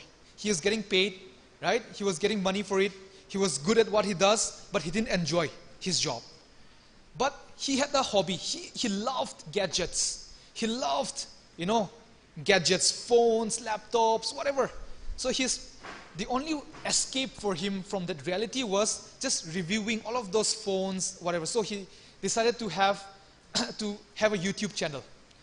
So he would record himself reviewing certain gadgets, okay? He would spend time reviewing certain gadgets and upload it on YouTube. After 2 years or so, his subscribers started growing. Subscribers started growing, so he decided, let me take a risk. He had saved some money from his job, right? He quit his job, he came back home, made a small studio in his room, bought all the equipments, and started reviewing gadgets full time. In 1 year, companies like Samsung, Apple started recognizing him because his subscribers were a lot and they were liking his review. So they started sending him phones, they started sending him laptops. Please review this for us. Please review this gadget for us, right? They pay him for review and he can keep the gadgets as well. Now, he does it full time. That's his career. That's his full-time job. His designation is a gadget reviewer, a tech reviewer, right? 10 years ago, who would have thought that this could be a career, right? So now, he loves what he does, he enjoys what he does, and that is his job, right? So, why am I saying this? Because my topic is navigating careers in the 21st century. And in the 21st century, the one thing that you have to remember is that anything can be your career. But having said that, you have to be good at what you do. If you're a mediocre in whatever you do, then you'll never be able to succeed. Okay? You have to be so good. Let's say now, out here, everybody knows how to play guitar. Majority of you, everybody knows how to play guitar. Now, let's say you realize that, wow, I am a good musician. I love playing guitar. You would spend hours just practicing. You love playing guitar. I have friends who do that. Me, I'll play for like 5 minutes and I'll get tired of it. Just keep it away, right? I love playing guitar, but I don't enjoy it, right? But I have friends who love playing guitar and they're so good at it, right? So they keep practicing. And now, have you heard of this guy, Ungram So? Ungram So, imagine, he and I, we started guitar coaching together. Same teacher. Look where he is now and look where I am. I still cannot play 2 songs. I can only play 1 song, right? I memorize all the chord, I can play 1 song. But he, on the other hand, because of his interest, he would practice the whole day. The teacher would give us assignments. I would just not do it. I was too lazy because I had no interest. But he, on the other hand, he would go home, practice. Now he has his own music school, right? He's his own boss. He's a music teacher and he's his own music school. Now, imagine, let's do the math. Music Jaigava, you don't take classes every day. You take classes once a week. Okay, now let's say I'm a music teacher, right? I love music, I love playing guitar, and I'm so good at it, people know. So now I say, okay, I'm going to start taking guitar classes for interested students. So now 10 students, they come and start taking coaching from me. Once a week, okay? Once a week. The charge is, let's say, music is expensive, right? So let's say 2,000 rupees per hour. Now I have, okay, not even 10. Let's start in the beginning. I have 5 students. So 5 students, 2,000 per hour, right? So 10,000. I am earning 10,000 rupees in 1 week just by teaching guitar, which is something I love, right? Now 10,000 into 4 weeks. In 1 month, I'm earning 40,000, right? In 1 month, I'm earning 40,000 working for 4 hours. Okay, 4 hours, because I teach only 1 hour every Saturday to 5 students. So now I'm earning 40,000 rupees as a music teacher. And imagine my students become famous. Now more students come in, let's say 10. They got 80,000 in a month, right? And now that is his career. He's a music teacher. Me never society never. He government the music oja.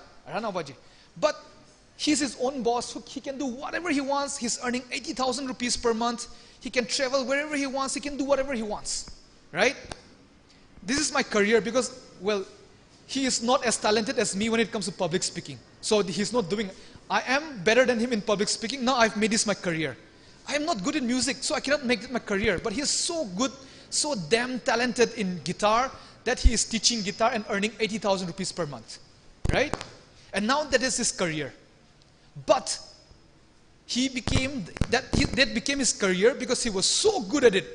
Just because you know how to play guitar doesn't mean that you can make that your career. You have to be so good. So now we live in an age where mediocrity, being average, will not take you anywhere. You have to be so good at what you do. Yeah? Example again. Atama akaliva. Ishavu ishayi. Ishavu ishava long with them. Chiliva, we have a lot. Do you have relatives in your family who are talented in cooking? As anahananga shepane. Ramli le pauji, tangli le pauji. Jita mimbale, matay. Matay lak jilan tumahan shepang majla. Later, like in my case, I have a few aunties that I know. So good. Atum na han kang here. Tada 5-star le shepang maji. Ka. Atum tam liva. Higda guidance mlay to da. They were just satisfied with being a good cook in that village. They were just satisfied being a good cook in the locality. Anahan hangika tang we pagazale zathan na hangmira, yang shagazale zathan va hangmira, birthday that va hangmira. That was it. Jili aw aman ki saka khungro shimli, yang saka romungra shimkrivangda. And that was it. Chetam jili. Ka it matam liba. Now times are changing. If you're good at something, you can always monetize it and make it your career. Yeah?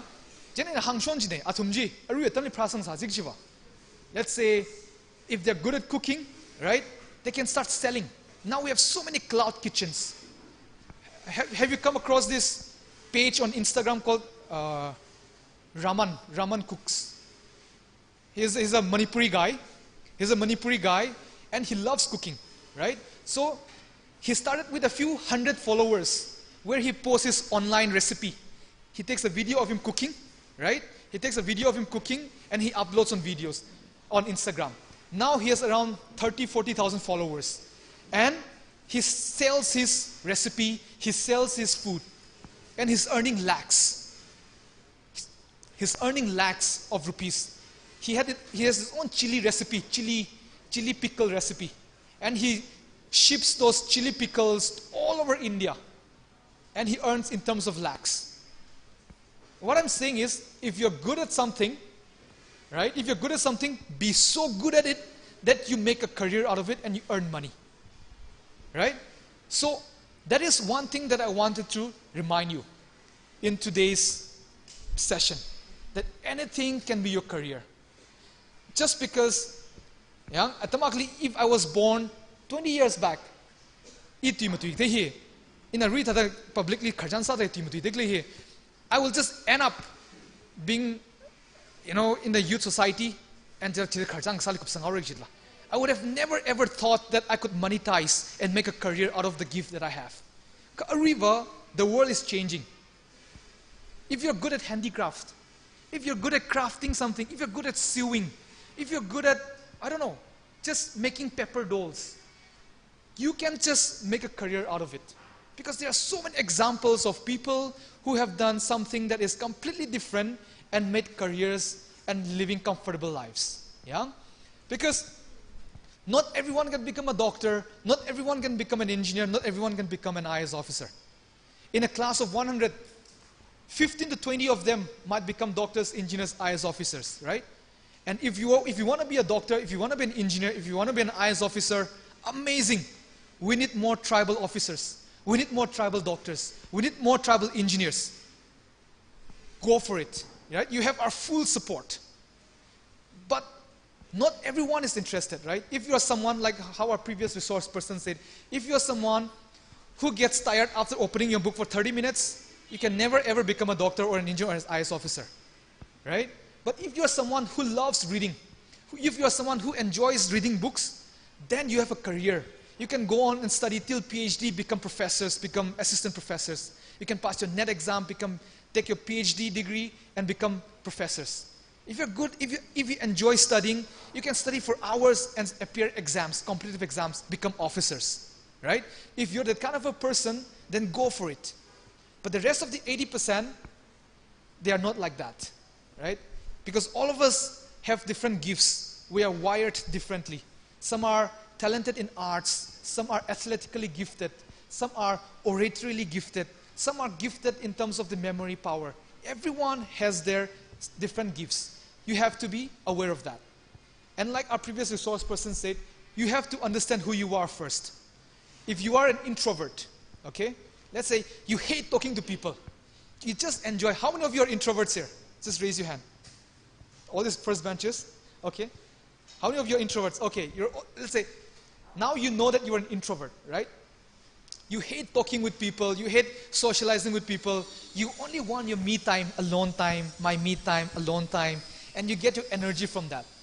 But because of society's pressure, they say, oh, what lamasa na maths tem laga, bank exam athalo, bank exam athalo, so that you go and write bank exam. So you pass the exam, you become a banker. Imagine for the next 60 years, you'll have to keep talking to people. People will scold at you, you will scold at people, right? But your personality is such that you are an introvert. You hate doing that. How will you ever enjoy your job? Yeah? How will you ever enjoy your job? But if you are someone, the job, it suits you. The lawyer. Your honor, yes, your honor. How will you ever become a successful lawyer? Your honor, this is wrong. Then go for law. Right? So in order to search for your career, you have to first understand yourself. Who you are. What kind of a person are you? Right? Are you an introvert? Are you an extrovert? Are you an ambivert? Whatever. So many words now. Right? But first understand yourself, and based on that, you can look for jobs. But having said that, in our society, tribal society, we are usually financially backward. Yeah? For many of us, we are first generation learners, which is why it becomes as bad as it sounds, which is why it becomes, in which government jobs become the main source that we look up for, deliverance from our predicament. Yeah? So I understand that. Okay? I understand that for a lot of us, appearing all these government jobs, getting this government job is a necessity. Okay? So, which is why I will not say don't appear. Yeah? But know your capacity. No, I have a government job sangai. I have the capacity. Go for it. Ningla. Then a government job nothing better than that. Unlike other societies, tribal society, we're still very backward. And like I said, many of us are first generational learners, first generational educated people. We still have to support our family, extended family. Win now. We have so much support that we are supposed to give. Nimla. China, if you want to go for government jobs as well, go for it. A government competitive exam, you have to be someone who loves studying. You have to be someone who is dedicated and sincere. Competitive exam, you'll never ever crack any exams. Nana phone black and white sing phone whole day like then write competitive exams, become officers, help your family, help your society. And having said that, which is why in any case, like matam ngai mizang salla, in hang ngaiva, at least finish graduation. Finish graduation. There's a myth in our society, where we glorify high school dropouts, where we glorify college dropouts. But that's obvious. Everyone loves an underdog story, so we glorify that. However, according to statistics, right? If you are a high school dropout, if you are a college dropout, even if you want to be an entrepreneur, the chances of your success is very low. I think it's around, I forgot the exact figure, but around 20 something, right? There are so many high school dropouts who have become entrepreneurs and who have failed. But we only choose people like Mark Zuckerberg, Bill Gates. They come from privileged families, so they can do whatever they want. Mark Zuckerberg college inspiration so there's a myth that if you are a college dropout or a school dropout, the chances of your success in any business or entrepreneurial journey that you do is very slim. If you're a graduate, the chances become higher. If you're a master's student, it becomes much higher, right? So do not be sold by all of these stories, high school dropout, school dropout. Again, I'm not saying anything bad against that. Tambaya kava, finish graduation at least. At least finish graduation and then start pursuing. Even if you fail in your entrepreneurial journey, if you fail in your business, with your graduation degree, you can always write examinations. And for us ST, there's no age limit for any exam, right? Kada class 12 business fail exam with your class 12 degree, you will not be eligible to write any exams. So it's always good to have a backup. So, it's more respectable. Even if you're a businessman, we respect a businessman with a proper education, as opposed to someone with no education, right? We respect an educated entrepreneur. We respect somebody who is more educated, and that's how society works. Again, at the end of the day, education is not the premise for respect, of course, but it helps. Jena hiratang jung tongali hang ngaiwa encourage sa ngaiwa. At least have a bachelor's degree, and then start thinking. If you want, like I said, then han hang days Allah. If you are an educated cook, you would have much more respect than someone who is not an educated cook, right? So then han hang days Allah.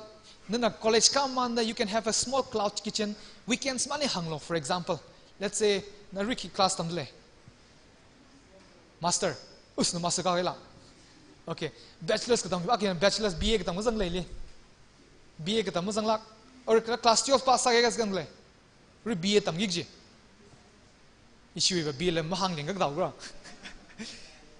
Ki tam sir dak le dan shi line je. Ha? Bachelor's. Metric tam sir dak okay. Let's say then we bachelor's ka tam ri jaw say, yeah? Example kami ko.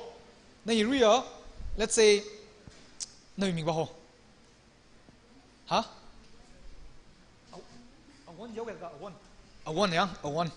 Let's say area in an example kami ko. Let's say area a one she comes let's say from a financially challenging family, yeah? Paisa hi ka chwachitla. Ka ahi hanang pheji ko. Ai wa han kangli interest lai na ji. Ana han hangai ka wa shepa na ji. Ngasana bing dong la. As awon shi shina phaza se. Kiwang le as awa kangshu hang sala shepa na ye. Yeah? Kangshu hang sala alumang wi sala shepa na ye. So river awon hi han la hang tai. She knows how to cook and she loves cooking. Like I hear BA ta man gleit la. Yeah? So let's say class ba so either re Saturday should is more. So on Saturdays, let's say you have a cloud kitchen where you sell your food online through Instagram or Facebook or WhatsApp. Yeah? Let's say you focus on chicken fry. Yeah? Harsa khangui. KG hari harsa KG agle kya mido? 200, 250, 200, 300. Oh shh. Harsa sagara. Okay, Ria one harsa KG aga close 300 rupees. Yeah? KG aga close 300 rupees the ingredients let's say imagine she spends 500 rupees in buying 1 kilo of chicken. Okay? That 1 kilo of chicken, he can create, let's say, 10 packets. 10 packets of chickens of 5 pieces each. Okay? Ka awi han kang ye. Shepa na jilla. Generally, mina order sami serjitla. So, 200 rupees into 10 is what? 2,000. Yeah? So now she spends 500 rupees, 300 rupees for chicken, 200 rupees for masala, whatever, tak. And she sells 10 packets every Saturday, her chicken. Right? Instagram ni, a once chicken, page le go. Then order some, a once chicken li, can you please deliver 2 packets? Rana baje. So every Saturday, she makes 10 packets of chicken. So she makes 2,000 rupees. 500 rupees in a, 500 rupees in a, let's say, expenditures, right? Yeah? 1,500. So every week she's earning 1,500 just by selling chicken that she loves. Okay? So college tamamanda ahi yang awi harsaji yauman every month, every week 1,500 ahi earns adakle. So by the time she finishes her 3 years, imagine zingum gatum every Saturday her sa yor kaba paisa kya sa koi samrao. Yeah? Now she already has a customer base who knows that her chicken is good. Chili a one as iva like matamarar to reve that in hisa saugai the graduation kubailaga she starts fully dedicating selling chicken fry. Yeah? So now she already has a customer base. When she opens a shop, all the customers will flock to her. Yeah? Then now you're earning money. Then let's say, I want to specialize in this, you can go for a diploma course. Hotel management chef katamli, han kangli na diploma course laga. With that knowledge, you come back and start a more fancy shop, hotel, where you sell chicken fry. Only specialized. Yang Tagava Manipuli related like KFC don't tiao gigje. Yang AFC, a once fried chicken in a sata sirao gigje. Yeah? So now that has become a career. Yeah? In a example go, ungshok salve, mungshok salve bai ka. Ari atamili in this 21st century, if you're good at something, you can make it your career. 100%. You can make it your career 100%. Yeah? So you have to remember that. You have to remember that. Yeah? Atamla sangna ko khuere zakalim day today. Nimla. Just to summarize what I've said, in the 21st century, anything can be your career. But you have to be good at what you do. If you're just average, if you're just mediocre, then there's no chance that you will succeed. But if you are good, if you are brilliant in what you do, then you will always succeed. There's always chance for you. Yeah? I will not go further again because my time is up. You have to be aware of what jobs, entrepreneur business like you have to be aware of the changing market. So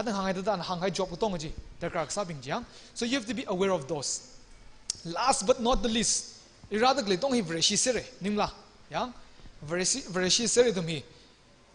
Proverbs chapter 1 verse 7 the fear of the Lord is the beginning of knowledge. In a rimiya kang sadak hi in a thema we da kasalam ni muko in a like them neither ilitiam kumai trakle high school la college la adai to mata average na kashum lagari what sadak learning shit le the one thing that has enabled me to be this is because of ishawu seha gasa ishawu seha sa kami yang iklata seha gasa wi athai ne chit la na to mi kya ka thiam salala okthi wi like tam ga shili kya ka thiam salala rivale mangachi seha sama yang bre timpa ma jekava the chances of success are much lower. We have to always remember that. Yeah? Like business entrepreneurial journey. At the same time, we have to always remember that the fear of the Lord is the beginning of knowledge. Right? The fear of the Lord is the beginning of knowledge, is the beginning of wisdom.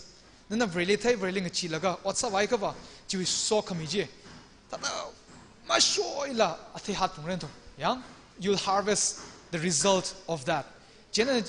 Having said all of this, I wish you all the best, right, in your future, in your coming journey. Class 10 ko na class 11, 12 be very careful of what subject you choose.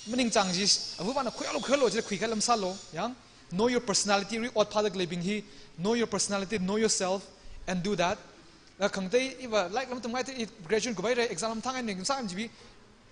Find out what you're good at, yeah? And think of how you can make it your career. Because in the 21st century, like I said, anything can be your career. Yeah? And last of all, always fear the Lord. Yeah? So with that, I would like to end my session. Thank you so much, everyone.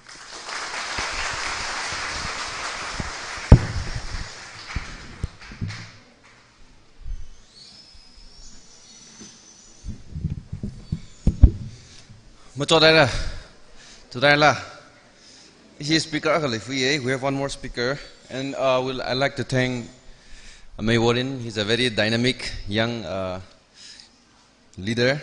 He's qualified as halakai laga mililatam chithelakai miyakane alining sie a wonderful speech. Before I welcome Sir Vivian Michael for his speech, I would like to give a May Tan Sing public though. Okay, cool. I would like to hand over a short, traditional shawl as a appreciation. So, can you please come on stage here?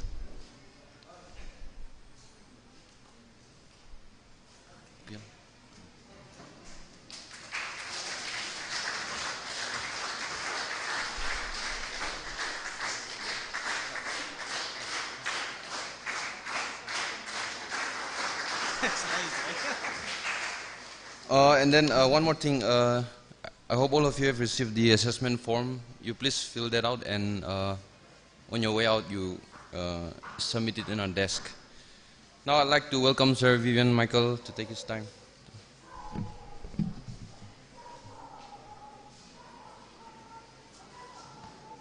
Excuse me. Can we connect the projector?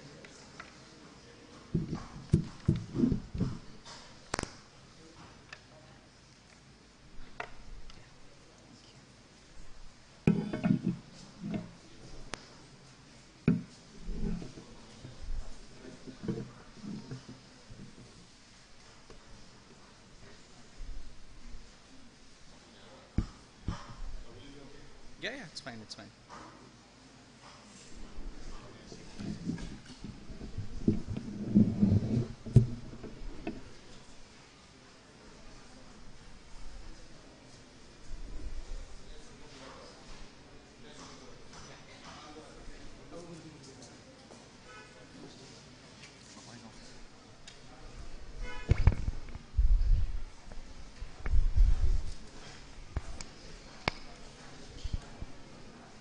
Good afternoon. I can see the look on your face. So I will not take more than 20 minutes of your time. I know you're hungry. That guy is excited. So I know you're hungry. You have listened to a lot of stuff. It takes time to accept everything and understand everything. So I will not take too much of your time, because most of the things which I wanted to talk about, everybody has covered. So when you are the last speaker, you run two risks. One thing is you have prepared a long presentation and most of the things are covered. Second thing is people are so tired that they don't want to listen another word from you. So when we were in college, if there is a last speaker, the way we show that we don't want to listen to him anymore is we start clapping before his session starts, and we never stop. I was worried that you guys are going to do that. All right. So anyways, they introduced me. My name is Michael. I come from Bangalore. Mr. Warren, we were more or less like neighbors in Bangalore. No, I met him for the first time, by the way.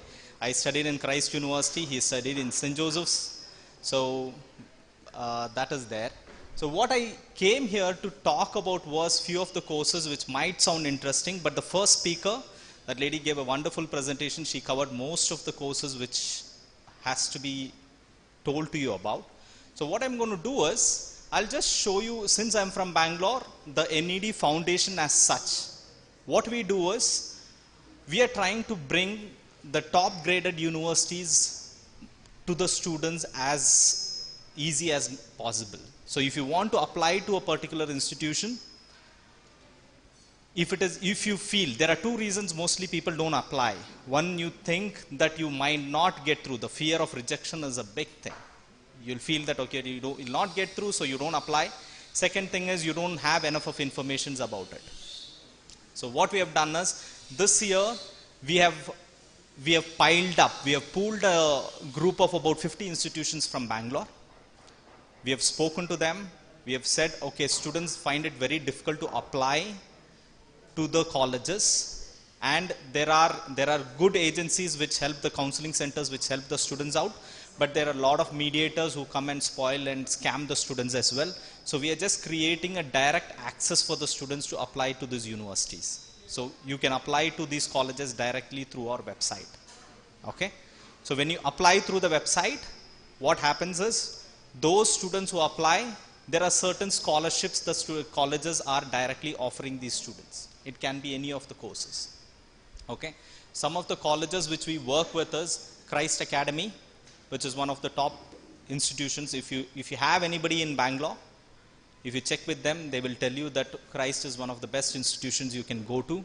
If it is nursing or medical courses which you want to apply, there are institutions, there are about 35 plus colleges which you can apply through the platform. So I'll just show you the videos of couple of institutions which we have on our platform.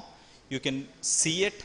If you like anything, if you want to apply to these institutions, we will be more than happy to help you out. All right? So if those of you cannot see it from behind, I'll just show you how Christ Academy looks so that you will get an idea.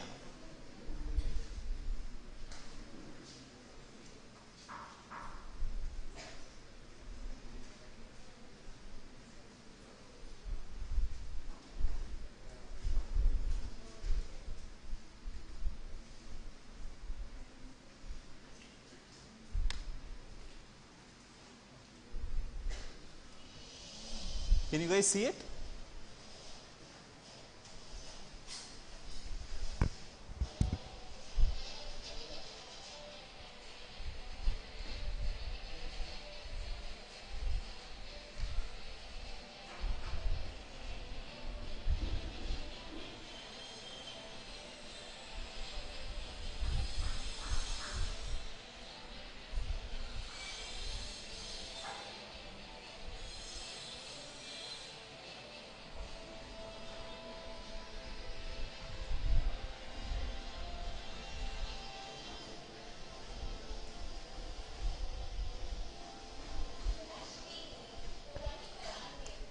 So this particular institution is very well recognized for their graduation programs. Anybody who's interested in applying for graduation programs, especially in BA Psychology, or if you're interested in BBA, BCom programs, it is a very good institution you can apply to. Campus-wise, they have almost about 33 acres of campus, and then the academic standards are very, very good. All right. So if you're thinking about physiotherapy as an institution, this institution is run by Catholic fathers, so you understand how good the Catholic fathers run their institution.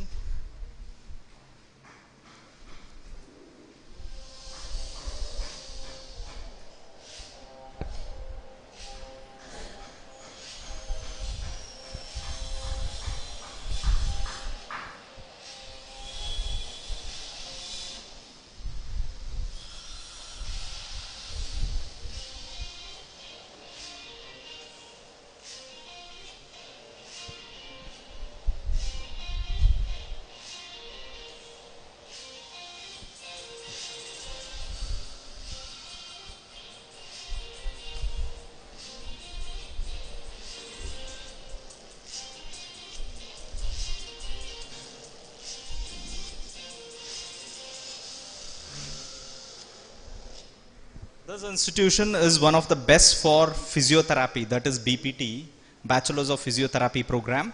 The advantage of this institution is they have their own clinic within the campus itself. So a lot of patients come in, there's a lot of possibility of getting trained, and the physiotherapy course is fabulous.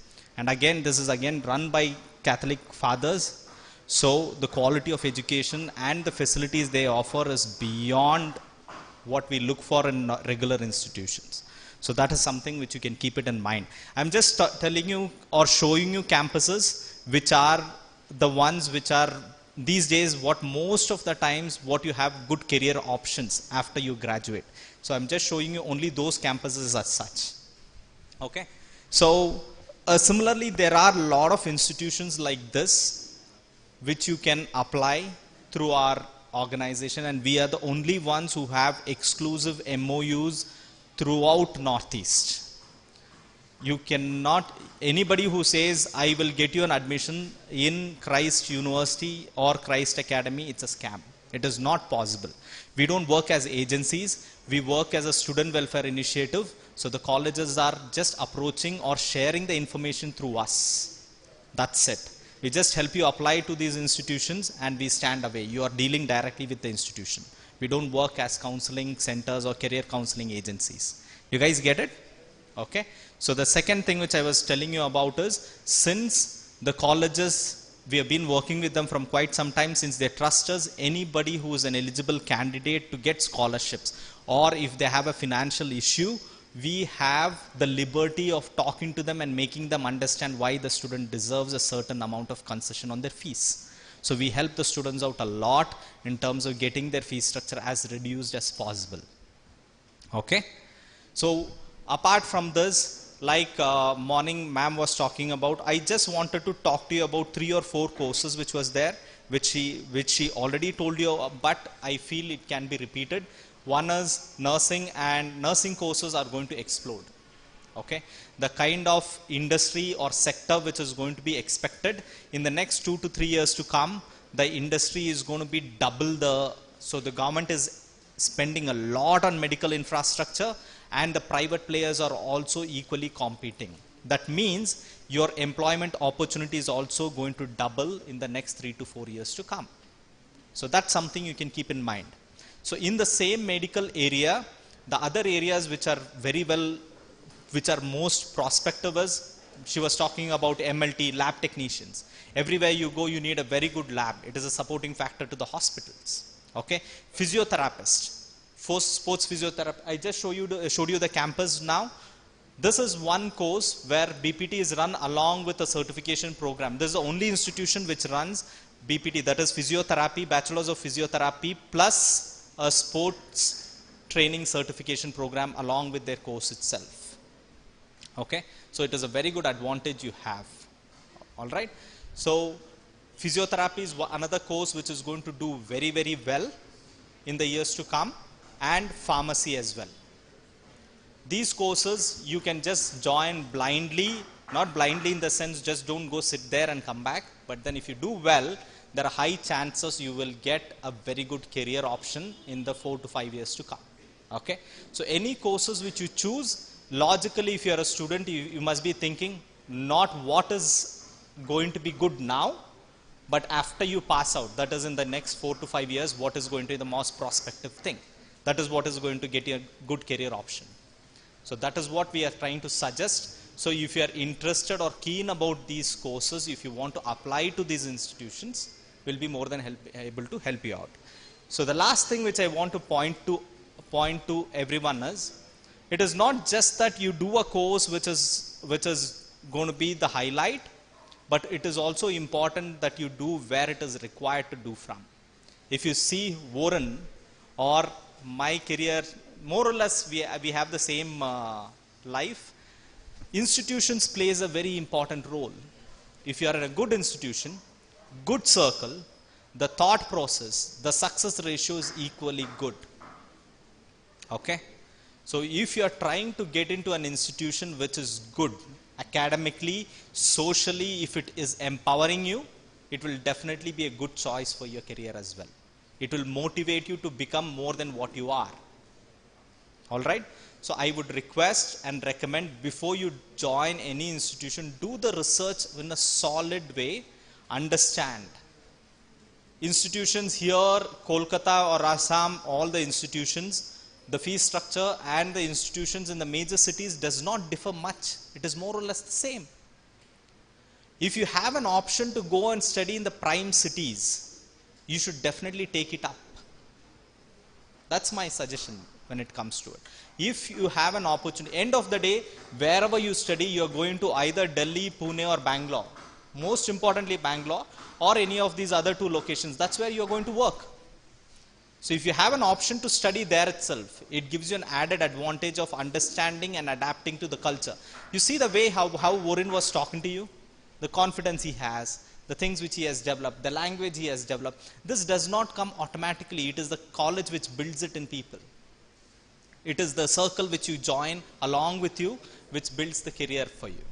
All right. So if you can and if you have an opportunity to do it, please go to the major cities. It is not that different. If you find it, the colleges, the course fees, the facilities are way different. The course fees is more or less than what you study here and the cities. It is more or less the same. It does not differ much. Try to convince your parents saying that you will be a good girl or a boy and you will go to a city and study. All right. Have a good day. I think I kept my time. Yeah. So if there is anything else, that's a good clap. He's in a hurry. So I'll just give you the registration forms we have. If you don't mind, if you can just fill it up before you go, it will be very helpful for us. We'll be just sending you, we will not spam you, we will not call you and irritate you. We'll be just sending you some of the basic content where you can just understand how things work. All right? You've sent it to them? All right. If there is anything else, I'll be more than happy to talk to you about. I'll be here itself for the next 10-15 minutes. If anybody wants to talk to me personally, you can call me and talk to me. We have a brochure as well. I hope everybody has got it, the NED brochure. There's more details about us in the brochure. If you want, you can go through it as well.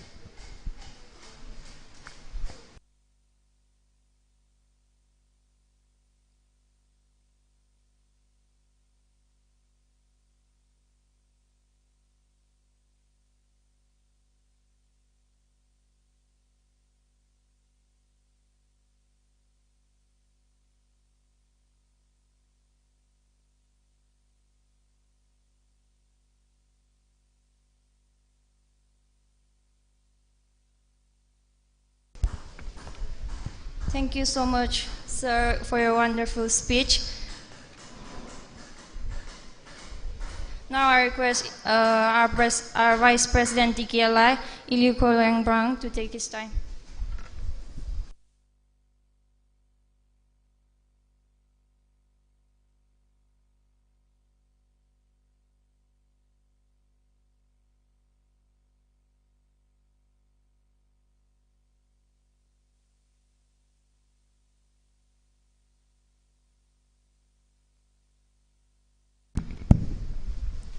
A very good evening to all. It gives me an immense pleasure to propose a word of thanks for today's event. Once a great man said, feeling gratitude and not expressing it is like wrapping a present and not giving. Today I take the opportunity to put all my gratitude in the form of words. At the very outset, I, on behalf of Tangkhul, Katamnao, Imphal, would like to sincerely thank all the speakers of today's Career Guidance and Counseling program in the person of Wangherapam Sriman Singh, motivational speaker. Secondly, Silomi Sanjanpam, Career Counselor. Third, Warren Muiva, founder and director, STEP Northeast. And fourth, Vivian Michael, NED Foundation. Secondly, I would like to thank the director of SS Career Solution, Mr. Choi, and their company for gladly accepting to collaborate with us and also for sponsoring this event along with their partner, BFIT. Next, I will also like to thank STEP Northeast and NED Foundation for collaborating with us and making today's event more grand. I also extend my gratitude to our media partner, Tangkhul Express, for covering today's event. I also extend my gratitude to Tangkhul Avenue Village Authority for letting us utilize the whole and sound system. I also cannot thank enough to all my fellow colleagues for their commitment and willingness they have shown beyond their comfort zones to make today's event successful. Last but not the least, I extend my heartfelt gratitude to all my friends for turning up for today's Career Guidance and Counseling event organized by Tangkhul Katamnao Imphal. I believe each and every one of you present here has learned something and will go back home well-versed to decide your own future choice, of course, for your career. Once again, thank you very much for enriching the day. Thank you.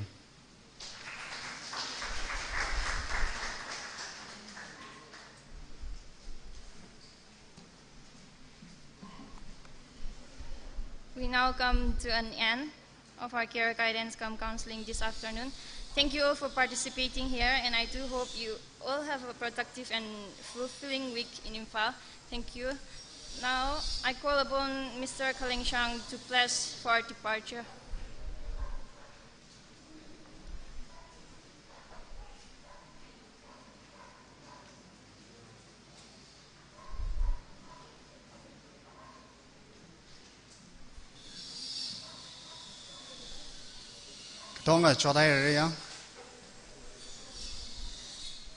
Shall we all rise up and say grace? Let us pray. Our gracious God, Heavenly Father, we give you thanks and honor for this time to gain wisdom and understanding. Thank you, Lord, for the life of our resource person today. May you bless them and their life as they give services to the younger generations in directing and also molding in their paths. Lord, as you have said in your word, blessed are those who gain wisdom, those who gain understanding, for he or she is more profitable than silver and yields more return than gold. Lord, help our brothers and sisters who are here today to gain more understanding and also to gain more wisdom, that they may be firm in establishing their career in their life. And now as we step out from this place, Lord, and partake the refreshment that is served, bless all the partakers and dismiss all of us with your blessing. For all these things we pray in the name of our Lord and Savior Jesus Christ. Amen.